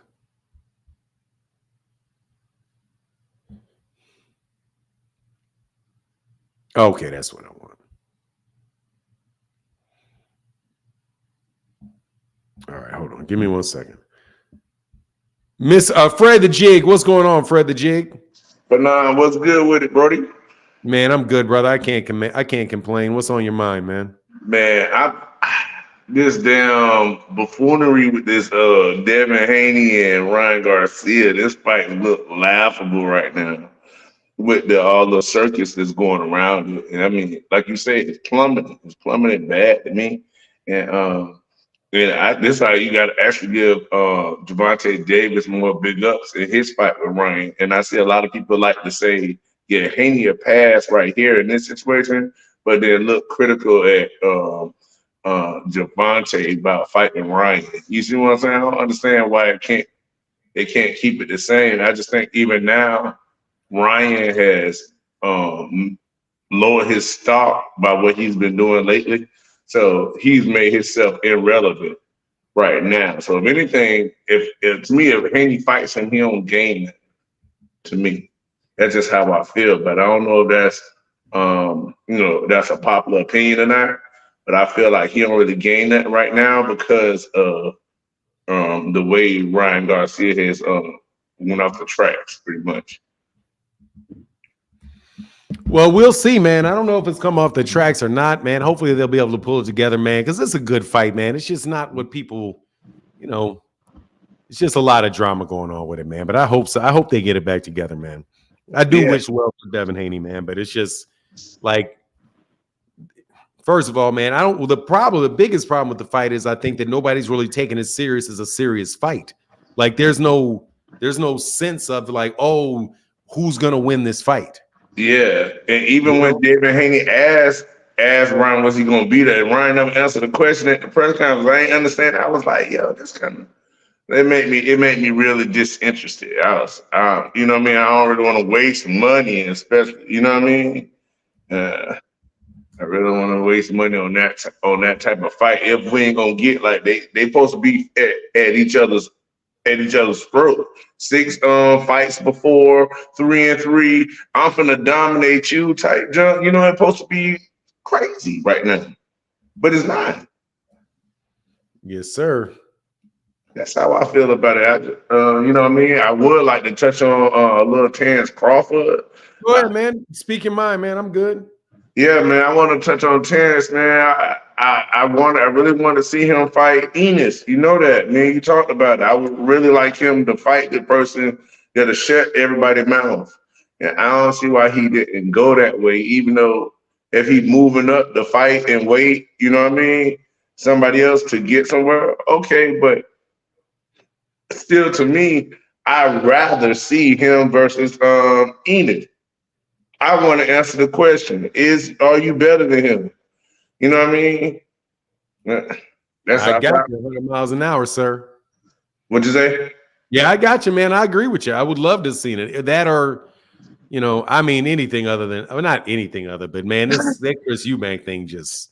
Hey, yo, I heard you was talking about it the other day. You was going off on Eubank. You even said, what's my boy name? Shane Mosley Jr. was better than him? Yeah. Yeah, bro. I'd rather see. I was messing with him, man. I mean, yeah. Shane Mosley. Yeah, I might have been messing around a little bit on that one. I actually had just watched Shane Mosley because I'm like, all right, he got to be somewhere like his daddy, but you're like, too much, bro. I'll take Chris Eubank over Shane Mosley Jr., but. Yeah. I just remember you saying that. I was like, bro, it's kind of crazy because I just see Shane like lose a really close fight. You know what I mean? Yes. And I'm like, dang, so Eubank's that bad, but I mean, it's in the same line of people. Chris Eubank Jr., Connor Ben. Connor Ben was Nigel Ben's son. Shane Mosley Jr., Shane Mosley. You know, Julio. Yeah, living on somebody else's legacy, pretty much. Yeah, they're using the name of the fighter, of the father to sell the son. Even though I do think Chris Eubank's got some good wins, man. Chris Eubank got that win over Callum Smith, and he's got a win over. Who else he got a win over, man? He's got a win over James DeGale. He had a win over James DeGale. I was a big fan of James DeGale. He got a win over James DeGale. But you know, he's like a domestic UK level fighter. It's not something that where I'm sitting there like, yeah. Like I want to see Terrence Crawford fight him. I want to see Terrence. Man, I would take Terrence Crawford over Keith Thurman any day over that fight. I would take Terrence Crawford. I would too, because Keith Thurman make the fight exciting, and he gonna make Crawford want to kill him. You know, because Thurman like that. I like the fact that Thurman knows how to get under people's skin. I hope he can win this fight he going up against now with Keith Thurman's also a better fighter than Chris Eubank. Man, Chris Eubank be holding his hands down by his kneecaps. Oh yeah, like, terrible. You know, like it's just nah, man. I ain't trying to see that. Let's dig into that subject a little bit for now, because I got a guy right behind you, though, old man. But go ahead, keep on. Keep going. Okay. One little second on this. I old man is. I called you. Old man is right behind you. Fred. Okay. All right. Cool. I'm thinking. Did they set this fight up because they both got the same trainer? Is they just trying to give Terrence Crawford alley-oop? I mean, it wouldn't be right to Eubanks at all, but I'm just saying. What they're doing. Yeah, I would think. Real disappointed. Yeah, I would think that they're trying to do it, number one, because he's at 160, so he can add validity to Terrence Crawford being able to move up to 160, so help his body adjust in case he's really trying to go to 168. Then you also you have the fact that fight may be able to take place in Saudi Arabia, where Saudi Arabia may be able to pay him more money than he would get fighting in the UK or fighting somebody in the United States.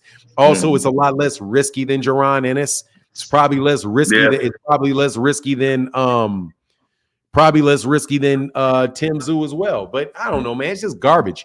And then these dudes probably not really trying to offer him that much money to fight. The PBC's not. You know, they're not tripping really on getting getting Terrence Crawford to fight somebody and spending their money on Terrence. And same thing with Top Rank. So if he can go get a one-off payday over there off of Turkey Al Sheikh, who, as they say, has, what was the phrase that they used? What was he using? They will spare no expense. Okay. Yeah, then I guess you got to go for the money grab. I'm joking about that spare no expense. I'm just saying that to rub something. Yeah, because people be saying like they got endless amount of money on everything. Yeah, I understand. Like, man, they got endless amounts, huh? Hey, appreciate you, Brody, man. I always appreciate your content, man. Thank you, sir. I say this is one of the most unbiased bloggers out there. I'm letting you know. Salute to you, Fernand, and salute to the chat. Thank you, sir. And you have a wonderful, wonderful, wonderful day, man. I'll get back with you. For sure. All right, man. Oh, Mad Manny in the building. What's up, man? Mr. Fernand, what's going on, brother? How are you? I'm good, man. Let me read a couple of these things real quick, man. Oh, do you think? Kamal said both Canelo and Bud are holding belts hostages. Yeah, he needs to drop those belts. Kamal Oz said, I like DeGale, even bigger fan of his sister. Yeah, that was for real. And Maria said, good morning. Did Bill ever say Ryan was a YouTuber and not a real boxer? I think that I don't know if he said that specifically, Maria, or whether that was Devin that was saying it, or it was just Devin Haney fans trying to dismiss Gervonta Davis' fight with the same guy. But I know they said that this is a better version, that they're fighting a better version of Ryan Garcia. I think that shit's out the window. What's going on, old man, Manny? Man, Fernand, I just, I tune in to you every day, even when I'm working. So thank you, I just want to say I appreciate you, and I try to support the channel when I can, Appreciate it. And I just want to say about this drama. I mean, I don't know if I know you understand, but everybody can see that they're trying to set up the Devin Haney Tank fight, right? And they're going to use Ryan as a measuring stick. I don't like the marketing approach that Ryan and his team and this whole promotion is taking, with him trying to be crazy and talking about all this, Illuminati stuff. And I don't like this approach, but apparently they think it's going to sell more tickets. I think, Devin Haney really doesn't sell, even though he's a phenomenal boxer. He just doesn't sell. If they're trying to put this on pay-per-view, I really don't see, without the antics, without the circus, without people tuning in to see if Ryan has fallen off the rails, if he's going to get knocked out, if his career is over, just the drama, I believe they think will bring the casual fans to the TV to see and pay for this fight. I don't like that approach, but I can see why they're doing it. I don't know what do you think about that? Can you restate that again? Because I don't think I got your question in there. So the approach that Ryan and his team and Devin Haney and Bill, they're taking this whole him having these mental health breakdowns, right? I don't like them using this as a ploy, in my opinion, to try to drive sales of the fight, to make people want to watch the fight. I think that's what they're doing. What do you think? Oh, I don't think that they're doing this to drive up the sales of the fight. No, because that shit is driving that shit down.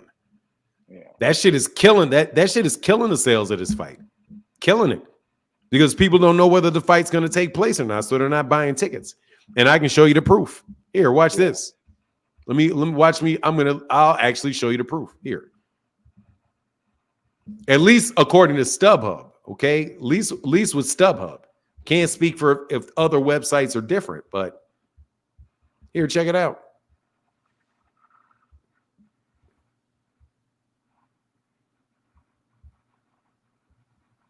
I mean, because they're still trying to put this on pay-per-view, right? Look. See this right here? Yeah. No, this right here. Hold on. See what that says? Yeah. 5 tickets were sold in the last day. That's crazy, man. These tickets are not falling. These tickets are not flying off them shelves, man. And that's not helping. That's not helping with him doing all of that stuff. Yeah. All it's doing is having people not take Ryan seriously. I mean, when Ryan was fighting Gervonta, he was somebody to take seriously. Like, he was a knockout puncher. He was coming off of devastating knockout wins against Luke Campbell and against man, what's the Dominican's dude's name, man? The Dominican fighter he fought. Duce or what is it? Man, what is his name, man? Guy that gave a really good fight against no, he bought Duarte is who he just fought. Right, okay, Duarte. But before that, it was Javier Fortuna. Yeah, Fortuna. Yeah, Javier Fortuna. Yeah, Fortuna. So he's coming off those big wins, spectacular wins. Now he's coming off a knockout win against Duarte. But man, Devin Haney fans were killing him for that win, talking about how garbage he looked. Right when they were again looking to bash.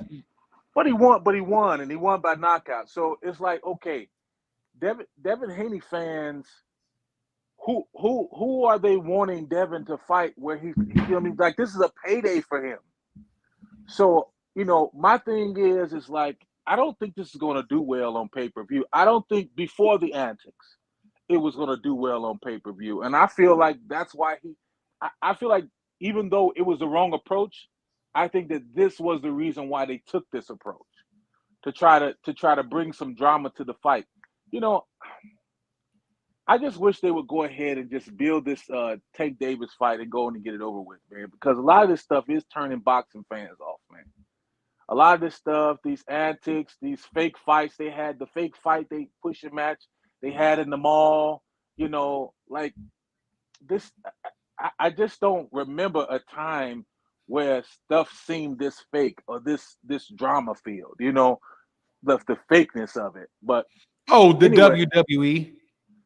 Exactly. WWE. That's what it is. I just want to say one thing for Nine. I want to acknowledge that I was wrong about Anthony Joshua. I made a prediction that he would get knocked out by Ngannou, and I was wrong. So Ain't no problem, man. That shit happens to everybody. No, listen, I honestly thought that was going to be a better fight, but you know, hey, it is what it is. But I just wanted to. That's a setup. That's why I'm not so amped on that. It was a setup fight. Like, oh, he looked good against Fury, and Fury's got to fight. Oh, let's take this fight real quick. This is a good way to get. Anthony Joshua's. You know, get some momentum behind Anthony Joshua's name. Throwing him in there with somebody who's going to knock out. I could not foresee him not knocking Ngannou out. I couldn't see him not doing it. Do you put any stock into the supposed rumors that Ngannou was paid to take this fight and take a fall and get knocked out? Well, let me put it this way. He was paid for the fight. He was definitely going to get knocked out. So do I think he intended to get knocked out? No, but his ass was going to get knocked out the minute he signed that contract. Yeah. He was not going to win that fight, man. He's not going to. Ain't nobody, you cannot tell me, any real boxing matchmaker saw anything happen to Francis Ngannou other than his ass getting knocked out. I mean, the man didn't even move his head. The man didn't move his head after the first right hand. I don't understand. It doesn't even matter because he's not a boxer. That's true. You know, dude, I'm telling you, oh man, it's like these dudes debating me. They're not going to win. And that's the last thing I wanted to say. I'm waiting for these guys to get. That's why I tune in for that. I mean, you got great boxing knowledge. Don't get me wrong. You and Blood are great. But I really tune in to see you beat up on these guys that get on and talk crazy, man. I mean, it's just a real treat to watch. I ain't lying. I mean, where's this guy King and Frequent Flyer? I mean, the guy, what's his name? Balmore, what's his name? Balmore. Whatever. This guy, he never gets on anymore. Did he like Balmore? Who's Balmore? Claymore, that's his name. Oh, you didn't see what happened with Claymore Rain? No, I didn't see what happened with him. Oh my God. Man. The last thing I saw, I saw the last debate y'all had, and then after that, like, I don't really see him get on anymore. I mean, all right, man. Let me tell you what happened with Claymore. Let me tell you what happened with Claymore and Ray Davis. See, I was nice to them dudes, but you know how it is. Cats come on, they want to debate. And after you take 10, 15 losses, you know, shit, people started making fun of them. 0-15? Yeah, I mean, dude, people started making. See, I feel kind of bad a little bit because what happened was They kept coming on here, and they can't beat me in a debate because first of all, they just wrong. So that's a big weakness there. But number one, you're wrong, and number two, you don't argue well. So the combination of it is it's not going to go well for you. So they started going to other channels, and then people on this channel that listen to them be like, yeah, no, Fanon bodied you. Fanon fried you. Fanon bodied you. Fanon fried you. So they got sick of hearing people say that they were getting their ass fried. I don't understand why they don't prepare and just come back. Because it doesn't matter. You can't prepare for it. You can't. Shit's not gonna work, dog. You can practice box. I'm telling you, it's not gonna work. It's not gonna work. It's just not gonna work. I know what these guys, man. Let me finish the story. Oh man, let me finish the story. All right. So no, first of all, you're not gonna beat me. Because I know what you're doing. I know exactly what your technique is. I know what you're trying to accomplish. And I know how to keep you from accomplishing what you want to accomplish. And you can't stop me from going wherever the hell I want to go. So they're going to lose. But to be wrong on top of it, that's really tough. So what happened was they were going over to the other panels and, people, started feeling froggy, but people would keep reminding them they got bodied. So one day, Ray Davis got a little extra loud, a little extra bass in his voice one day. And I was like, man, why are you getting all aggressive with me? Like, it was aggressive. So I was like, oh, okay, all right. I'm starting to see what's going on. And I peeped him on another panel and, so I was like, okay. So I went over to Just Do Boxing one day because people kept claiming that I won't go anywhere else. Like, oh, Fanon only wins because he's got a mute button because he can put me in the back. So I said, okay. And I thought to myself, when you least expect it, expect it. So I was listening to Just Do, and I went over to Just Do Boxing. And I was like, okay, give me the link. And I hit the link. And I started frying Ray Davis on the spot. I didn't have no mute button. I didn't have none of that. Fried Ray Davis. Easy money. Where'd you go, old man? Sorry, man. I didn't mean to kick you off. So then I'll compete it just in case you're coming on. And then for some reason, Claymore Rain decided to get on and start talking to me. So I fried his ass up bad, like maybe 3-4 times. Like literally invented a whole new term called refried beans. Fried him one time. He jumped up on another channel, tried to have the same debate. So I fried him up again. Anyway, so that's what happened to those dudes. They're not coming around no more because they can't win no arguments with me. I hate that you left, old man Manny. Maria said, I got that, brother. I got that. But dude, not the real. Y'all need to leave me alone with this trying to debate me stuff, man. Unless I'm just wrong. If I'm wrong, come on if I'm wrong. If I'm just wrong, then come on. That's the best time you can do it. If I'm wrong and you really know I'm wrong. But if I'm not wrong, you're getting fried. And if I am wrong, more than likely, you still gonna get your ass fried. Probably. What's going on, old man? I'm sorry, man. So yeah, that was the conclusion of that. They got fried. My bad. I lost audio and I couldn't hear you. I had to go back out and come back in. Oh, no worries. So the long and short of it was that they was talking some smack about me on another channel, specifically Ray Davis. So talking about these guys, well, I forget what he said, something about these guys with these narratives. So I was like, okay, man, you shooting shots at me. So I jumped on there and Ray Davis fried up Ray Davis real fast. He got to calling me. He got me to call me paranoid and you're this, you're that. Like, all right, whatever. I know you're not talking about me. Then for some stupid reason, Claymore jumped on there. Oh, they tried to tag team you. Yeah, no, Claymore, I don't know what Claymore did. It's more like if there was a dog mauling on and a cat, like to me, it was more like the dog was mauling a cat. And then for some reason, the cat's mama want to jump in there and the dog mauls both cats. The shit was easy. He said, Ray Davis, Claymore, come back, redeem yourself. Man, that shit ain't going to happen, bro. That shit is never going to happen, dog. I'm telling you. They cannot do it. You can't do it. Just like Anthony Joshua was going to knock out. Anthony Joshua was going to knock out. Ngannou. Because, dude, Ngannou, first of all, he knew what Ngannou was going to do now. He got to see Ngannou fight before. Tyson Fury had never seen. Tyson Fury fought Ngannou sight unseen. Yeah. So he didn't really know what this big-ass dude was going to do. Man, right? And he's punching power was much different too. Between the two of them, yeah. Yeah. Because you know he can take Tyson Fury. Because Tyson Fury's not going to sit down on his shot like that. Right. He's not a big puncher like that. Right. Anthony Joshua will damn near decapitate you if he hits you with some shit. Like you're going to get – that's a big punch. He cocked back on that one too. Oh, man, it was perfect. Boom. Laid him out, dog. So, yeah, man, you know. What happened? What happened to those two guys that were arguing on your channel that was supposed to fight, that was supposed to spar on live? You from Chicago? Yeah, I'm from Chicago. Man, I didn't know until you said spa. I didn't know until you said spa. My bad. I forgot. You talking about Windy City Assassin and Southpaw. Yeah. I don't know what happened to them.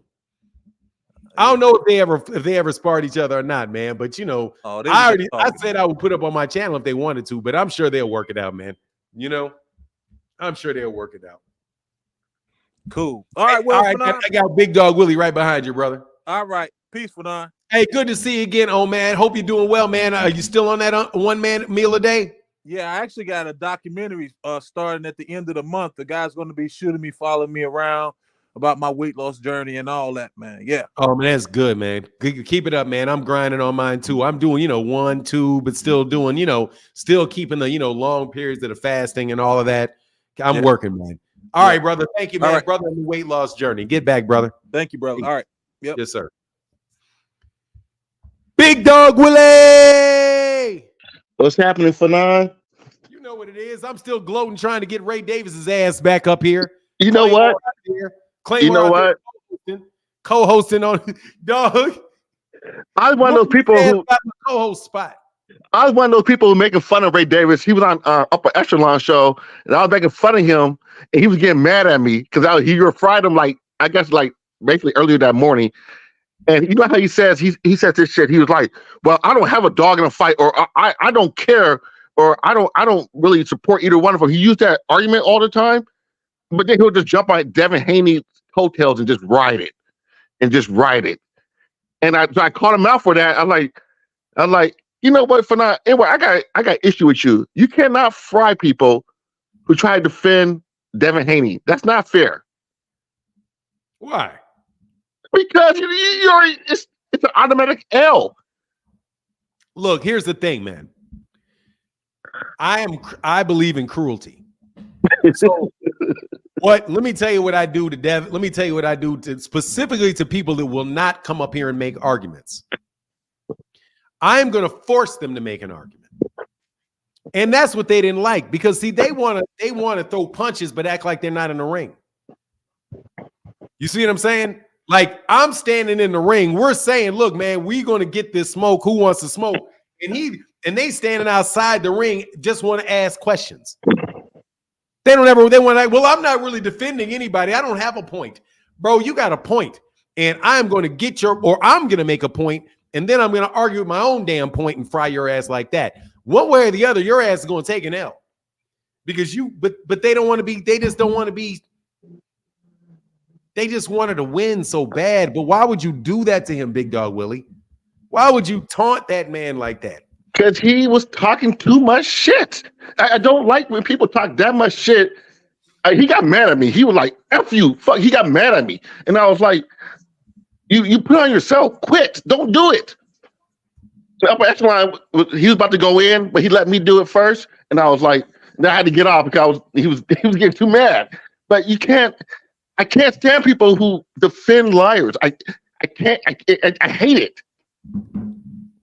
Hey, man, that's why you got to snatch him into the stage and beat him up. I'm telling you, man, Kyle's Nev said, I believe in cruelty is crazy. I do. Look, man, here's the thing. All right, we all family. You know, I like to say we all family. I am on here every day for hours. I have to talk to every single solitary person that clicks this link, whether they want me to show me their Johnson, or whether they want to call me a nigger, or they want to call me, or they want to have a reasonable conversation. I take on all comers. I defend my stance on boxing to anybody. Anybody can click this link. Anybody. I don't get to hide. So if you try to come out here and try to get, and we all know people go, am I lying, Big Dog Willie, or do people go from channel to channel to channel debating? That's what they do. I mean, they try to get That's their what rocks people off. do. Yeah. That's what people do. So if you try to come over here, I'm gonna pistol whip your ass. Believe it. You're not coming over here to try, and that's what Ray did. Ray Davis, I'm telling you, Ray, if you're listening, Claymore Rain, this is when you fucked up.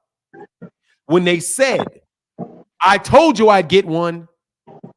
I was listening to what they were saying. No joke, dude. I might have been just doing nothing like this. He was talking. I was like, okay, he's making his point, whatever. Get your cool talk. I said, yeah, a couple times. I go, yeah, a couple times. And then all of a sudden they try to jump off and say, I told you, T. Orlando, I was going to win this one. I was like, what? You said, I didn't agree with none of that shit you said. And then I was like, oh, but see, then they say, well, I'm not really arguing. But then right at the end, they want to claim victory. How are you claiming victory if you weren't arguing with nothing? So, no, man. I mean, Nebs Nation, you got to understand, man. I choose violence.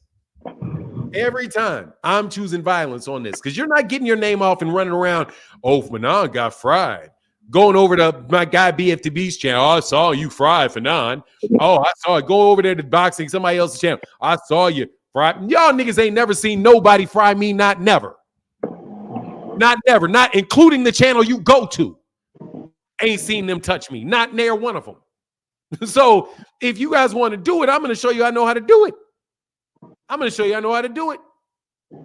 And I know how to do it. I'm highly trained. I might get out of here. Enjoy your Sunday. And I'm about to go back to sleep.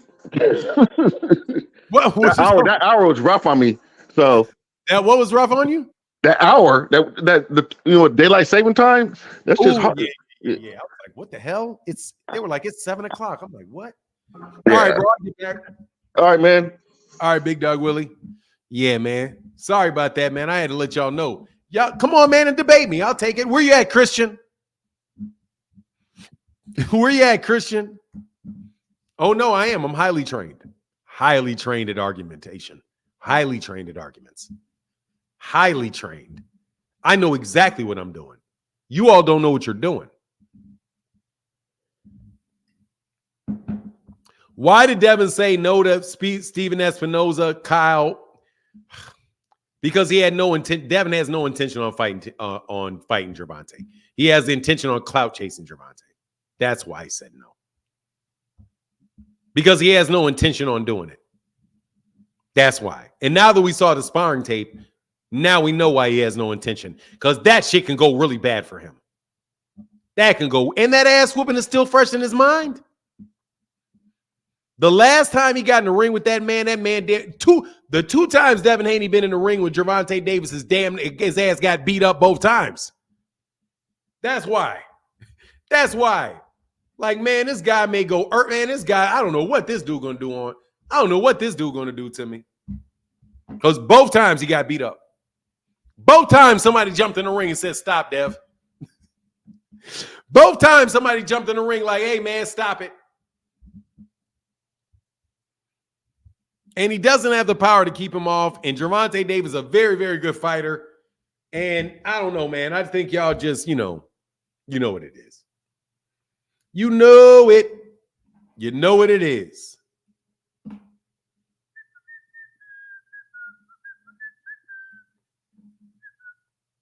Roll the tape.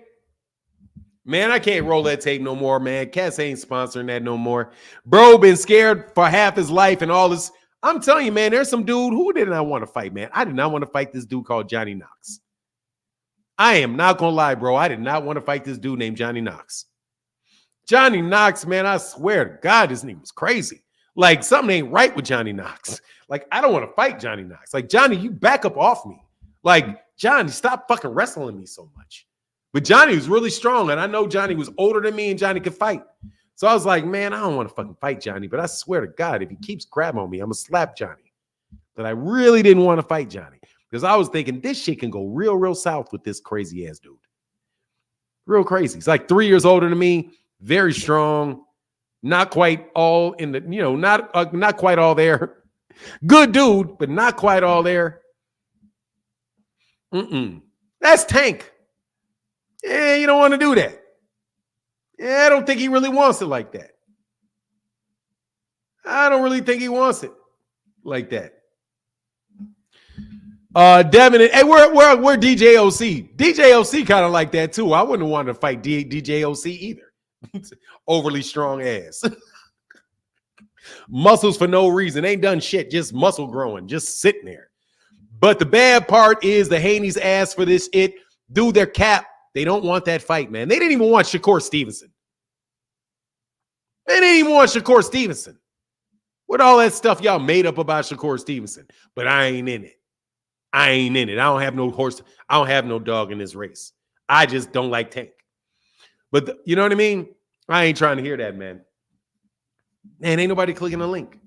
AI, just for facts' sake, Devin is the only guy to turn down negotiations with both Tank and Shakur. Got it? That's the truth. Marquis in the building, man. Thank you, brother, for that support, Marquis. Thank you, sir. Thank you, sir. Let's see what we got in the building. We got 500 in the building. We got 400. We got 92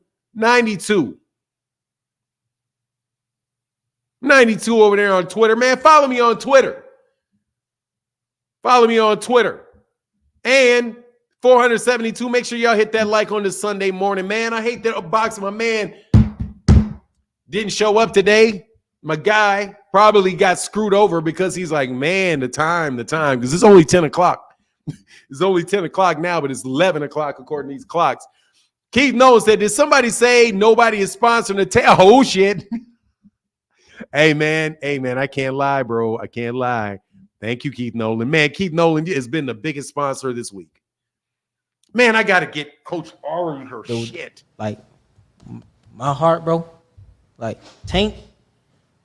Like, I had that little nigga with me at 14, 13, bro. His mama and them had to drive to Cincinnati to come get that nigga away from me, bro. Like, this is my real little brother. Okay. Like for real, bro. Did you ever see him spar any of them? Yeah. What happened? Who he sparred? Y'all know what happened, man. I don't know. He sparred up.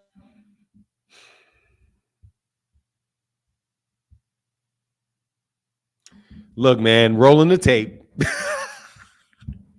Rolling the tape, dog. Rolling the tape. Kyle, you want to do a play-by-play of this tape? Kyle, I don't even have no good Haney haters no more. Where did all my Haney haters go? There aren't even any more Haney fans in my chat anymore. Do you understand what this tape has done to the Haney Nation? Do you know what this has done to the Haney Nation? The Haney Nation used to be so proud. They used to be so boisterous. And now with the release of this tape, all you get is fake Haney. I see you, King. Hold on a second. We got a sponsored video of this. Man, he's really getting beat up. God, ooh, that hurt. Ooh. Yeah, he's really getting hit. He's really getting hit, bro. He's really getting beat up. He's really getting beat up. Hey, man, shout out to the $5 holler to Crazy for Show. Said, roll the tape for posterity's sake. We got the tape rolling. We got the tape rolling. The Haney huggers are always there for. No, they're not. I'm telling you, they went away. They went away. The Haney haters are not there anymore. King, how can I help you, man? Hey, good morning. Good afternoon, man. Oh, it's still morning where I am. And it's morning where you are too. No, it's 12:17 here, actually. You're on the East Coast. You're on the West Coast. I'm in the Midwest. Then therefore it is, I do believe it's 11. No, it's 12:17. No, it's 11. 12:17. Midwest is 11. No, it's 11. No, sir. Anyway. You sure about that? Because my phone says 11:17. You can check the time in Michigan, man. I'm looking at the time in Michigan. If you're are you East Coast? Michigan is that's no, you're the East Coast. If you're in Detroit is Central Time, bro. You can check. It's 12:18. Detroit time. Okay. I'll see if Detroit is on East Coast time. Maybe I didn't know that. That's a possibility. Eastern Standard Time. Dude, then you're on the East Coast. You're in the Eastern time. You're not Central. Yeah, that's what you're not Central, bro. You're in Eastern. Okay, so great. It's 12. It's not afternoon for me though. So how can I help you, bro? Yeah, but the chat still thinks I'm lying, even though No, that's all right. He's not lying. He probably is lying, and we know it's 12 o'clock somewhere. That's what they But always think. But anyway, the Midwest, people do not. The Midwest is Central Michigan. Time. Michigan is part of Midwest, but they go Man, by Eastern. yeah. It is what it is, bro. But Yeah, whatever. How can I help you, man? Hey, I wanted to ask you, man, what fight are you looking forward to the most? You saw the schedule from Benson this morning. I saw you talk about it earlier. I'm looking forward to Gervonta Davis and Frank Martin the most. I didn't see that on there because it's not official. That's their problem. It's not official yet. I'm looking forward to Tim Tszyu. I'm looking to Tim Tszyu versus Keith Thurman. Okay. But no, I'm really looking forward to Gervonta Davis and Ryan and Frank Martin. But the fight has not been officially announced yet. So, out of the official announcements, you're looking forward to Tim Tszyu and Keith Thurman? Dude, the official, yes, I am. It's got a better card. It's got a great card. It's got Rolly and Eastside Cruz. And it's got Arizlandi Lara fighting whatever that other Brit what's the guy's name? Whatever the other Australian fighter name is at 154, and I get to see Fundora fight. Yeah, it's a great card. What's the problem? I mean, there's a lot of big fights, and for you to go for that one, that was just that seems like the best fight card to me. You know of a better fight card? That's your opinion, man. I got no. Give me a better fight card. I know. I'm talking about like the fight, the main event. Like no, you said what am I looking forward to? I'm looking forward to that very stacked fight card. Which main event are you looking forward to? Like what main event am I looking forward to? Tim Tszyu, Keith Thurman, and Eastside Cruz versus Rolly Romero. What about like Beterbiev and Bivol and Tyson? I already told you. You asked me my opinion. I'm telling you my opinion. What's wrong with my opinion? There's nothing wrong with that. It's just kind of odd. Well, then why are you trying to get me to change my opinion? It's my opinion. How the undisputed fights are not that meaningful, whereas a catchweight fight is more interesting. Okay. I mean, what? It is. Okay. Go Aussies. Honestly, man, I can't really tell you that I really have an issue with any of them. I'm liking all of them, really. The only shit that I think is trash. I mean, Tyson Fury, I don't really care about Tyson Fury, Alexander Usyk, because I'm not going to get excited about some shit that may not happen. Okay. But, you know. That's fair. Hold on, man. Hold on. I know Beterbiev is one of your favorite fighters. I know that. He is one of my favorite fighters. I think we want to see Bivol get his ass knocked out. No, I like Bivol as one of my favorite fighters. I just want to see the fight. I don't care who wins. I like Bivol too. I'm a big fan of Bivol. Bivol's an excellent fighter, but Turbiev's an excellent fighter. Bivol kind of reminds you of Devin, though, doesn't he? No, he does not. He's a better fighter than Devin. There's no knockout. He's got much more action. He's much higher action than Devin. He's more accomplished than Devin. Do you think he's a more skilled fighter than Devin Haney? I don't know. I do not think he's more skilled. I think that they're equally skilled. Yeah. And honestly, I'm going to tell you right now, I don't really think I'm qualified to say who's more skilled. Why is that? I don't even know how I do that. You want me to count the skills or something? No, based off of what you see, because you got based off what I see, I think that they're both very, very good fighters. I've never seen either. I think I've never seen anybody come close to beating Bivol though. So, and Bivol has actually performed better against the same level of competition that Devin fought at. Bivol actually fought better because Bivol beat Canelo, and he beat Canelo convincingly. Meanwhile, Devin kind of got his ass whooped against Lomachenko, and I think he may have snuck out of there with one. So, yeah, Bivol was at 175, and he beat the big money guy, Canelo. I think Devin. Hey, man, I don't want to talk about this shit. Devin's at 140. I don't want to talk about that fight. Who's paying you? Put the money in the super chat. Whoever's paying your ass to try to get me to talk about those fights that I don't want to talk about. What the big fight? I want to talk about PBC fights. I want to talk about the fight that I said I wanted to talk about, which is Keith Thurman, Tim Tszyu. I'm not buying that fight. I'm not watching that fight. You're not buying any of these fights. I'm not interested in that fight. Yes, you are. What do we get from Keith Thurman and Tim Tszyu? Tim Tszyu is a Hall of Fame level fighter fighting a guy, an up and coming fighter that is a son of a legend. And we also get a fight between Rolly Romero and Eastside Cruz, and you get to see Arizlandi Lara fight, and we get to see another fight with Fundora. We actually get to see we get to see 4 fights. 4 high-quality fights. Fanon, I can't tell if you're being serious or if you're I'm being dead serious. Every bit of that is true. What? Keith Thurman is a future Hall of Fame fighter, has a very good chance of being a Hall of Fame fighter. Tim Tszyu is an up-and-coming fighter that is a champion in that division, even though they wouldn't let him defend the title in that particular fight. But it's a really good fight. I like Keith Thurman. Keith Thurman is a top-notch fighter. Tim Tszyu looks like he's a top-notch fighter. That's good competition. I don't know which way that's going. Then Rolly Romero versus Isaac Cruz. Isaac Cruz is a very good fighter.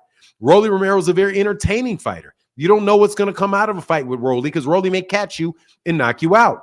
Erislandy Lara is one of my favorite fighters in the last 20 years. He's had a much more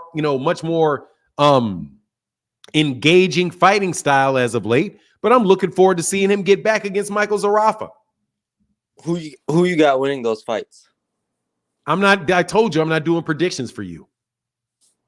But I said you don't have to worry about that. I don't give I told you. I didn't ask, oh, King, do I have to worry? I didn't ask you that. I said I'm not giving you predictions. I'm not doing that with you. You've already blown it, man. You've already ruined it. You've ruined me being able to have a conversation with you and say, hey, man, let me just tell you what I think. Because you're going to wait till some future time. You're probably going to lie about what I said and then try to say, oh, man, you're on a really bad streak. You've made these predictions. No. What's wrong? I'm not doing that with you, brother. You're not a straight shooter. There's nothing. I want to ask you a question. What do you think about your boy Rick Glazier being dead wrong when you claimed he was right? They got it worked out over at the PBC, man. That's good. What do you think got it worked out? They were able to get a new deal with Canelo. That's what do you mean they worked out? You don't even know if anything went wrong. I'm just telling you what Dan Rafael said. What do you think about Rick Glazier being wrong? Was he wrong about, because Eddie Hearn confirmed dead fucking wrong. Let me tell you this. Eddie Hearn confirmed that Canelo Alvarez was negotiating a deal with them too. So sir, what's wrong about Canelo going Rick Glazier said that the PBC did not have $35 million to put in escrow for a fight between Jamal Charlo and Canelo Alvarez, which was not true. Yep. That Canelo Alvarez was leaving the PBC for his next fight, which was not true. Neither one of those were true. What do you think about neither one of those things being true and Rick Glazier being wrong? I really don't want to. I mean, we've already discussed this, man. I mean, what? But no, we didn't. You've never told me what you think about him being wrong. You kept calling me maybe 4 or 5 times. You jumped on here talking about he was right and asking me what I thought about Rick Glazier being right. And I said every time, I think he's wrong. I don't think he's right. I think he's wrong. And now we're here where he's dead wrong, and you still won't say he's wrong. You want to ask me about my predictions for fights. I want to know why Rick Glazier was why. What do you think about Rick Glazier being wrong? Hold on, you're looking for an argument. I'm not. I'm looking for an answer to my question. What do you think about Rick Glazier being wrong? He was clearly wrong. I don't think we need to argue anymore, man. I think it's not an argument. I just need to know what you think. I have no thoughts on it. You have no thoughts on the fact that he was wrong? I can't think right now.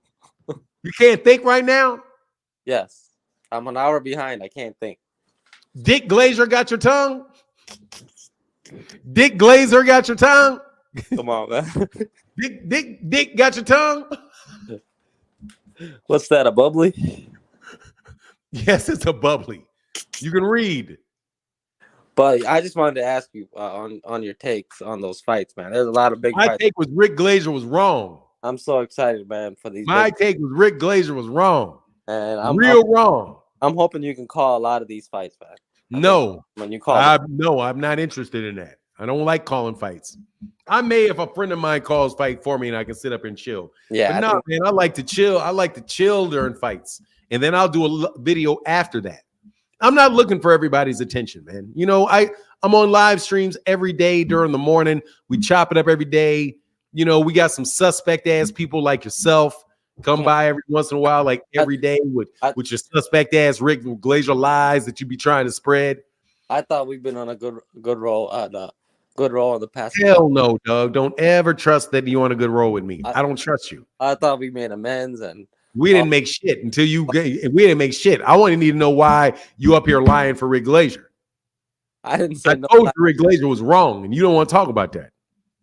I told you I'm behind. I'm an hour behind, man. You're an hour behind Mike talking to you?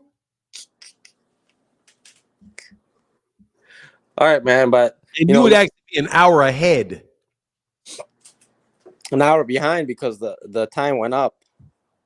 No, you're an hour ahead because it's 12 where you are, and it's 11 where I am. I'm saying in general, you know, it's You're already in the future. You're already in the future. man. You always. But here's It ain't gonna be it ain't gonna be 12:28 for another hour here. You in the future. You know That's what that Rick Glazer logic. That's that Rick Glazer logic. I'm in the future. It's 12:28 where I am and 11:29 where you are. You know what you do every time I talk to you? You do a thing called logic chopping. You to look at the little details within whatever argument or whatever I say, and you nitpick me and you try to make your point or refute me over that. So it's called logic chopping. That's what you do to me. It's a logical fallacy. I don't know if you're aware of it or not.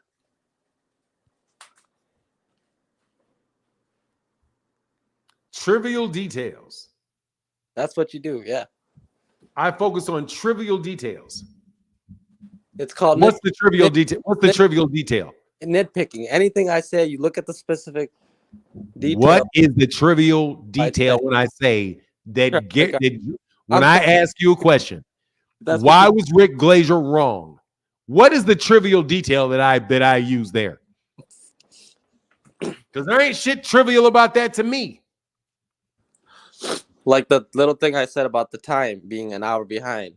You just nitpick, man. But it's all good, man. You didn't make an argument, dude. It's all good, bro. That wasn't an argument. I just thought as a fact you're wrong because you said you're in the Midwest. At least I taught your chat a new fallacy, logic chopping. Dude, is hopefully that can be fallacy. Logic chopping. It's a logic. Is a fallacy? Yes, sir. Let's see. A technique of technical tools of logic in an unhelpful, pendant manner by focusing on trivial details instead of directly addressing the main issues. No, sir. I don't do that. Okay. You do that shit. If you believe so, man. No, I will promise you, I am definitely going to point that out when you do that. Come on. I do not. I focus on the core issues at hand. Like, let's take, for example, the fact that I said that I don't need to see the rest of this videotape. Is that logic chopping, or am I going right to the relevant details? No, it's not. Or are they focusing on some irrelevant detail when you look at the question that we're discussing? Maybe if you start looking at a specific person's facial expression or something, then maybe, but not this video, no. Oh, okay. Well, so you have an example of me doing that? I would love to know. I mean, I can get back to you on that. No, don't get back to me. You said that's what I do. Give me an example of me doing it. I can't wait to hear it. But now you nitpick. You know you nitpick. You're just accusing me of nitpicking. Can you give me an example of me doing it? You do it all the time. Like whenever I talk to you, like what? Like let me see. Like anytime I use a word, you try to take the word and say, no, that's not the correct word, even though when we're talking about a bigger argument. But that's a fact. I'm not refuting your argument. You like if I use the wrong word, which I don't, and then you. But I'm not refuting your argument. I'm just correcting your use of the word. Nitpicking me and focusing on something else. I'm not nitpicking you. I'm just telling you, dude, say what you mean. But we can get around. We can get around to the topic if you just tell me what you mean. I'm listening to what you're saying to me. If you tell me something and I don't know what you mean based off the word you use, like dumbass Kenny Man. See, dumbass Kenny Man says, when he says Adrian Bronner said he was knocked out on his feet, and I say that's not what he said. He said that he was like knocked out. But I get your point. Let's continue. If you continue to argue that, no, he said that. No, man, I'm just telling you that's not what he said, but I get it. Okay, great. You think that's what he means. That may be what he means, but that's not what he said. But what's the rest of your point? You need to see the rest of the tape for what? And what you also do is you. Hey, who was right? Let me see if this is logic chopping.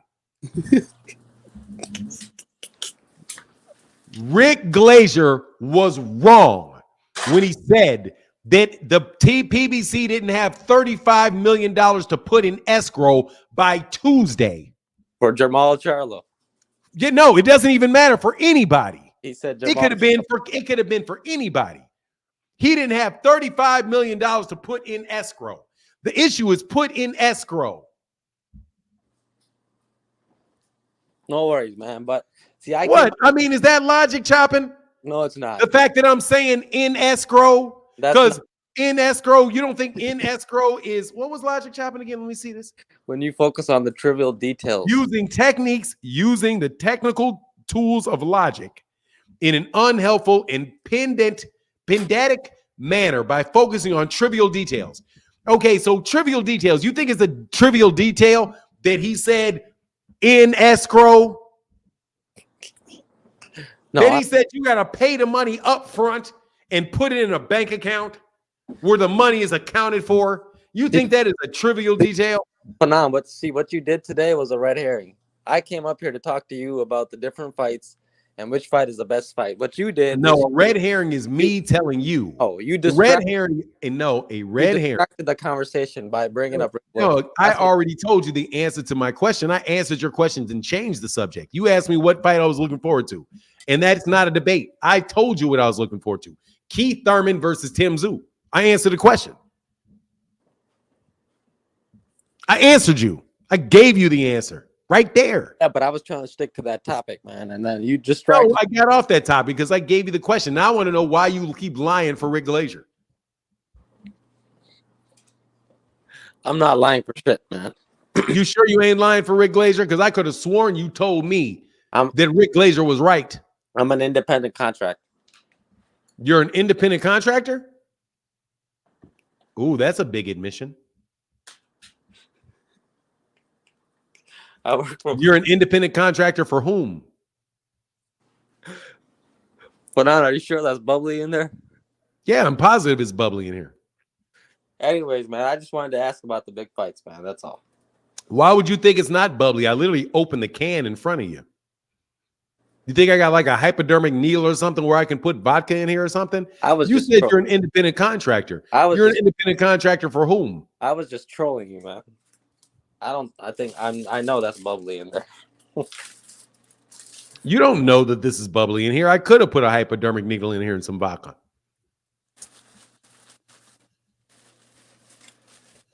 Could have. Yeah, but I don't think you'd do that. No. It's not soda. It's just regular water. Anyway, man, that was not fun. All right. Anyway, thank you, logic chopping, because I'm definitely going to chop the shit out your logic. Believe it. But that's very, what can you say?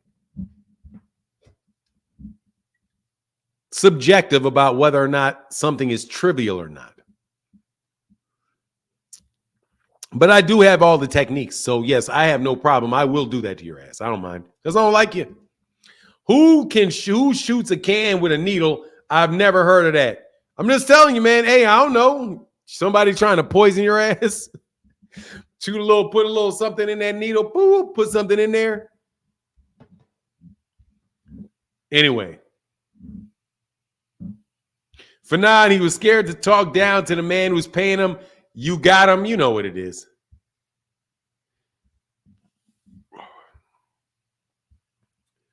It's been, man, what happened to Blood today? With no response to boot.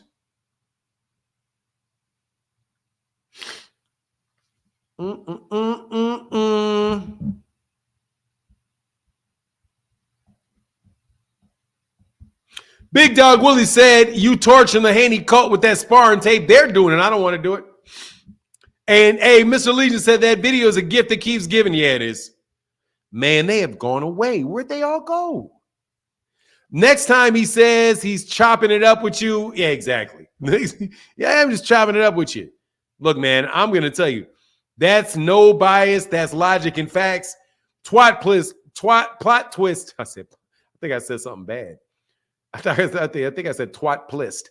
Jada Kiss and Sour Diesel. What? What are you talking about?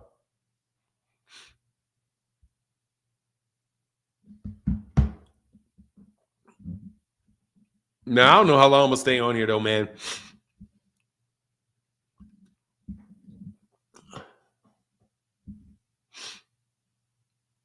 Why does Rick Glazer send him too much to get your opinion? Nah, man, look, man, he wants to talk. He likes you guys. He likes you guys. Rick Glazer, he's out here, he's found a nice social circle where he can get a lot of attention. He needs a major belt, not a secondary belt, in my opinion. Who are you talking about? I know what Sour Diesel is, and I know what Jada Kiss is too. I know what both of those are.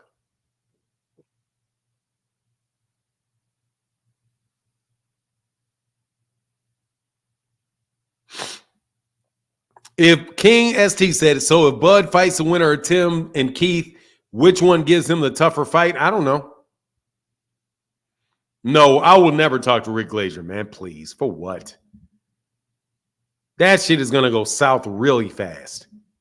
Guarantee you that's going to go real. I'm not doing what y'all do and get that guy any type of credit for, man, I'm not listening to that nonsense. For real. Gorilla Glue. That man said Gorilla Glue.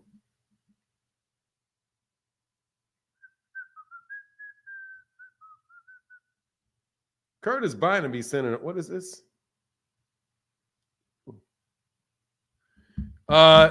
Did you see how he was talking to manager Marty? Yeah, I saw that. Rick Glazer claims the PBC's broke every other week, and these guys believe it. They want to believe it. It's just ridiculous, man. It's ridiculous. It's ridiculous, but it is what it is, man. Look, we're going to take like 3 more callers, and then I'm going to get out of here, man, because, I don't have any more Devin Haney fans, man. I can't believe no more Devin Haney arguments. Rollo doesn't click the link anymore. Frequent Flyer doesn't click the link anymore. Those 2 dudes don't click the link anymore. It's amazing. All the Devin Haney fans have gone away. Y'all are out here looking real bad. Like, what happened? Did he lose his fan base? Did you guys lose your courage? Did the ass whooping sit that bad on you? Having to watch it and always knowing that tape ran their ass off. They've been in constant strategy meetings. I need to know what happened. Hey, I promise, Frequent Flyer, I will not time you out for a week. I will not time you out for a week. Why are the Devin Haney fans ducking me now? What happened to all of your narratives are gone. They say that the panel yesterday went surprise. I'll say, okay. What is that, Phoenix Assassin? Oh, that's not for me. Look, for real. Hold on one second. I got to blow my nose.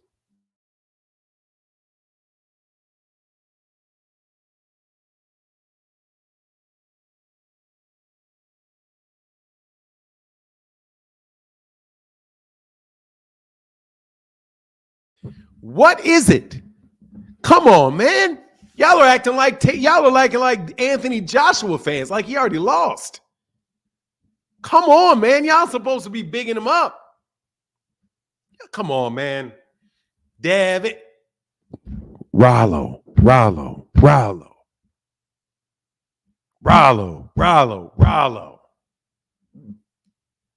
Isn't there speculation for Morrell and Berlanga? Oh, no. Berlanga is the mandatory is supposed to be the mandatory challenger for David Morrell. I promise you they're not going to do it. Hey, said, Fanon, you already broke that promise of Frequent, though. That week grace period, not going to work on it again. LeVar Aiken said, Fanon, how it's now March and we still haven't gotten a schedule from Amazon for the first half of the year. Isn't any reason why? We got them because they're probably going to release it. I don't know whether that was Showtime that used to do that. I don't know. Probably you're going to find out what fights are taking place in 20 days. What good does it do? What good does it do to announce them? They're announced they got a fight on March 20th. They got a fight on March 20th. I am sure that on March 20th, after that, they're gonna they'll let some information out. L. Grease said, "Salute, what up? Fanan, what up? New sub. Thank you, man. Thank you for supporting." They not about to show their hand, Fanan, so Rick can try to pick apart their schedule. Hey, man, Rick Glazer gonna act like that shit is a lie. They gonna act like that's a lie. That's a lie. That's a lie. That's a lie. That's a lie. You know? Okay, bro. Holler at you later. Peace out. Where you going, Bird? Yeah, I would say man. Berlanga's gonna get hurt by him. That's a mismatch. That's a mismatch. Now, if Bud was to fight David Morrell, that would be a fight. Soap Studios, what's up, man? Good afternoon, Fanan. Just left church. Shout out to you, brother. Shout out to you.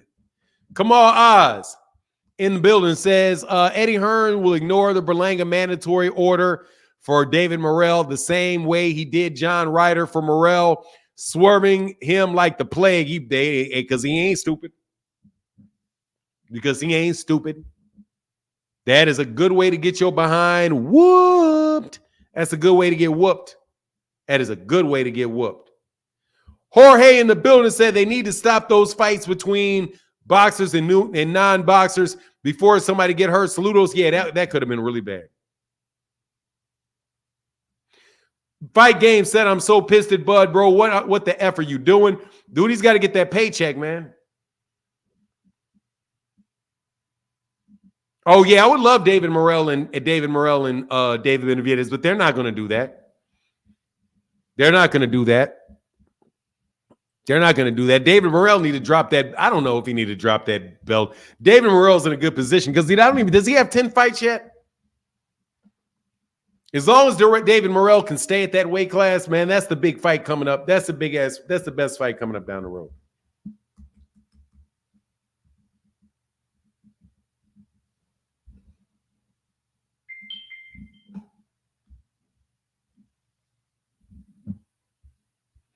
Bud's biggest paycheck would have been EJ rematch. Look, man, I think he blew that, man. I ain't gonna lie. I think he blew that.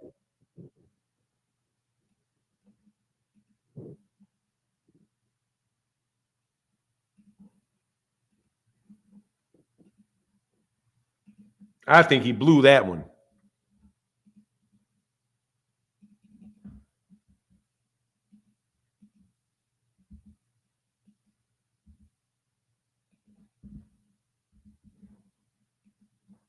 I think he blew that.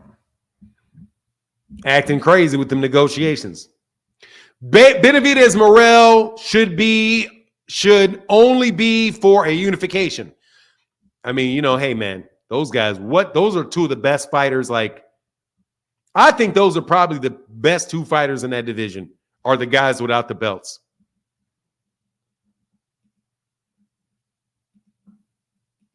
I think those guys are probably the best two guys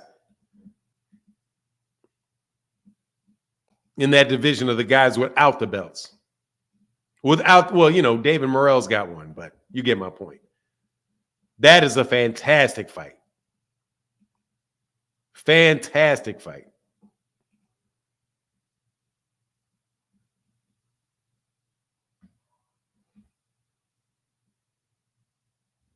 What's going on, Skills from New Orleans? All right, we're going to take two more callers, then I'm going to call it a Sunday. But give me 1 second. I'll be right back. Give me 1 second.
All right, sorry about that.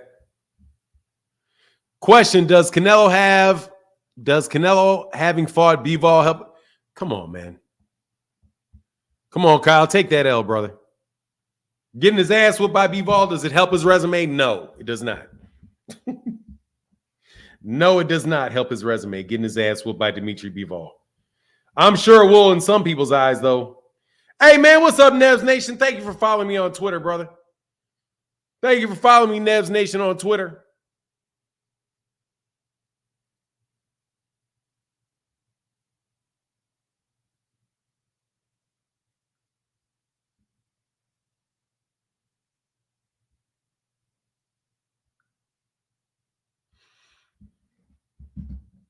Haney's made their anyway, man. I can't believe I got no more debt. Bill Haney must have called everybody off my channel. I think Bill Haney may have said, leave that guy alone. Don't go over there anymore. Don't do it anymore. I think that's it. But look, man, I'm gonna get up out of here, man. Much love to everybody in the chat, everybody in the super chat. I want y'all to have a marvelous, marvelous, marvelous day. But I am without a doubt gonna be back tomorrow morning. Nobody wants to chop it up with me, man. I can't get the Devin Haney fans. I literally put up Devin Haney and Ryan Garcia ticket sales plummet, and I didn't get any Devin Haney fan takers today. I can't even, hey, no, for real, Nevs Nation, thank you, brother. And thank you to all the people that follow me over there on Twitter. I got 100 people watching the live stream on Twitter. Thank y'all, man. Follow me on Twitter if you're not already following me on Twitter, man. I don't know what the benefit of it is. It's just for ego. Hey, where's Rick Timms? Roll the tape. Come on, man. Come on, man. They're never going to come back if I keep rolling the tape. They're never going to come back if I keep rolling the tape, dog. Man, that ass whooping's sitting real nasty on him right now, bro. That ass whooping's sitting real nasty on him right now, bro. Who would have known that, oh, my God, Ryan Garcia just did it so nasty. Ryan Garcia just, oh, man. Fanon, maybe tickets are doing better on primary ticket master. I can't tell. I can't tell whether it's doing better on Ticketmaster or not. I can't tell. I can't tell. Hey, LeVar Akins, thank you, brother, for that support. Said, Fanon, what are the big three fights we could actually see this year? Any division, and will Spence fight? Yeah, I think Spence is going to fight. The big three fights that we can see this year. What are our three big fights we could actually see this year in any division? Wow. I don't know if there's any really, really big fights we can see this year. Really, really big in the sense of monetarily big.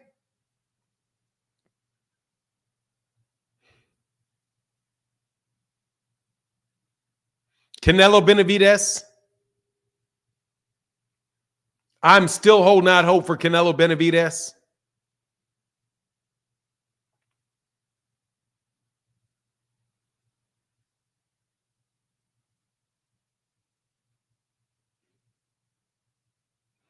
Outside chance of Gervonta and Shakur.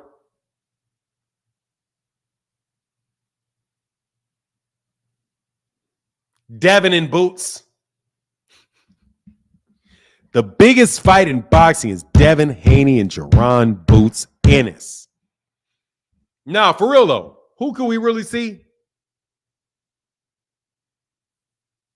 I would love to see Teofimo Lopez and Devin Haney.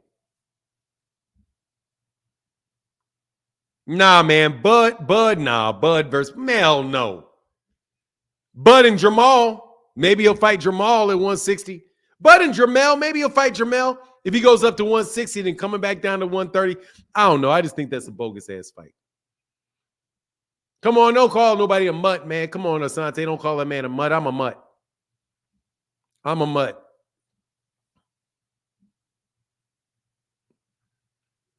Devin and Boots. Yeah, that's what I want to see. I want to see Devin and Boots. Dog, I want to see. Dog, let me tell you the fights I want to see. Just to be a jackass. This is a Fanon being an asshole fight cards that I want to see. I want to see Devin, Jaron. I want to see Canelo Beterbiev. I want to see Terrence Crawford, David Benavidez.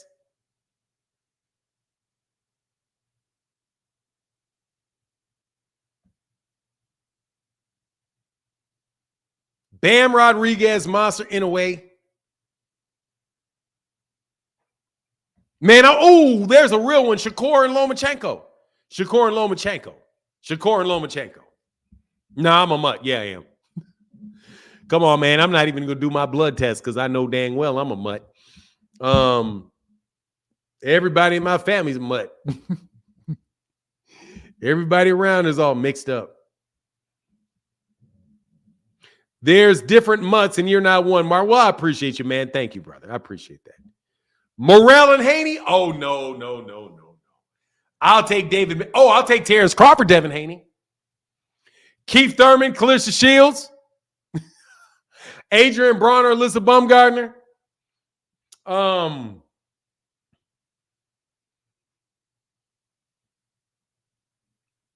Yeah, something like that.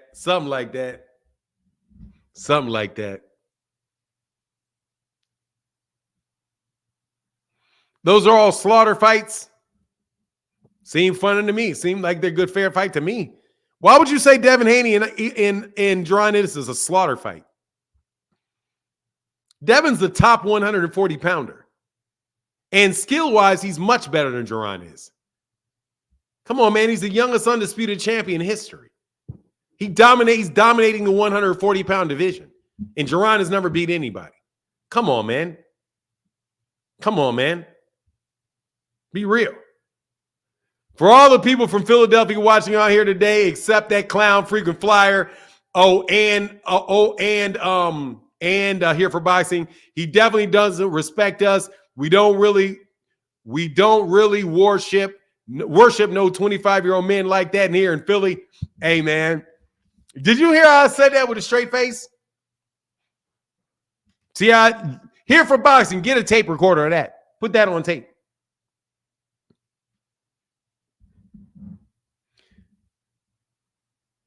Put that on tape right there. Thank you, brother, for that support, man. God dog, LeVar. You are definitely today's big-time sponsor. And Kamal Oz said, I want to see Haney clear out the 140-pound division. Never going to happen. Never going to get it. You're never going to get it. Never going to get it. You're never going to get that. He's for legacy. He's already the man at 140. He said, I'm surprised you said that with a straight face. Yeah, I wanted to show people that I too can sell my soul if I want to. I can say that argument. I can make an argument with a straight face, and I did not believe a lick of that. Whoa. You know.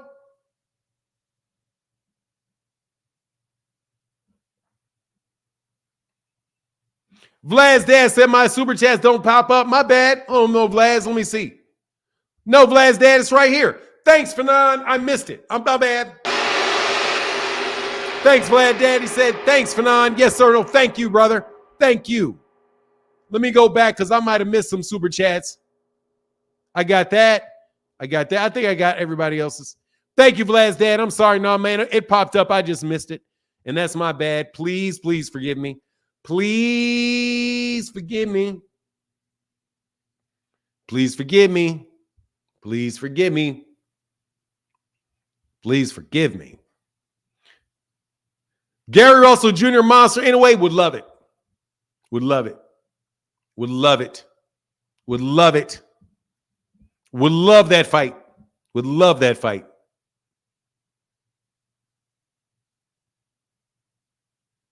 Was that a sucker fart out mission? What the fuck are you talking about? Got to time you out, dog. I don't know what that is. You talking about? What is that? I don't even know what you mean by that.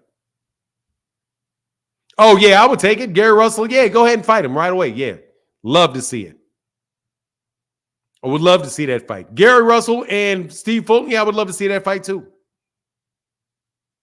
I hate that my guy, Robesi Ramirez lost, though. I can't lie about that. I hate that my guy, Robesi Ramirez lost. But You know, it is what it is. But look, man, I'm going to get up out of here. Much love to everybody in the chat, everybody in the super chat. Y'all have a wonderful day. I'm trying to head out of here. I got a couple things to accomplish, and then I'm going to try to head out here around 1 o'clock to go see my mama. Who called out Matias? Prime Arrow, Prime Tito. I'll give me Arrow. Anyway, with that, I'm out. Deuces, y'all have a wonderful day.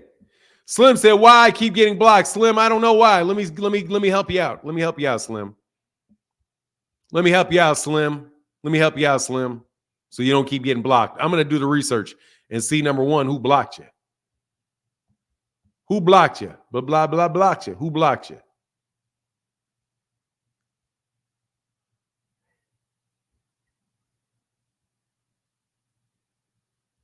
I don't see, but Slim, I'm about to get you right, bro. I'm gonna get you right, Slim. I'm about to get you right, Slim. There you go. Welcome to the crew, brother. Welcome to the crew. Welcome to the crew.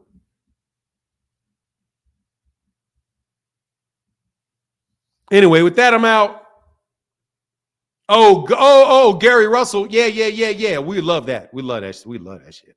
Anyway, man, with that, I'm up out of here. Y'all have a wonderful day. Peace.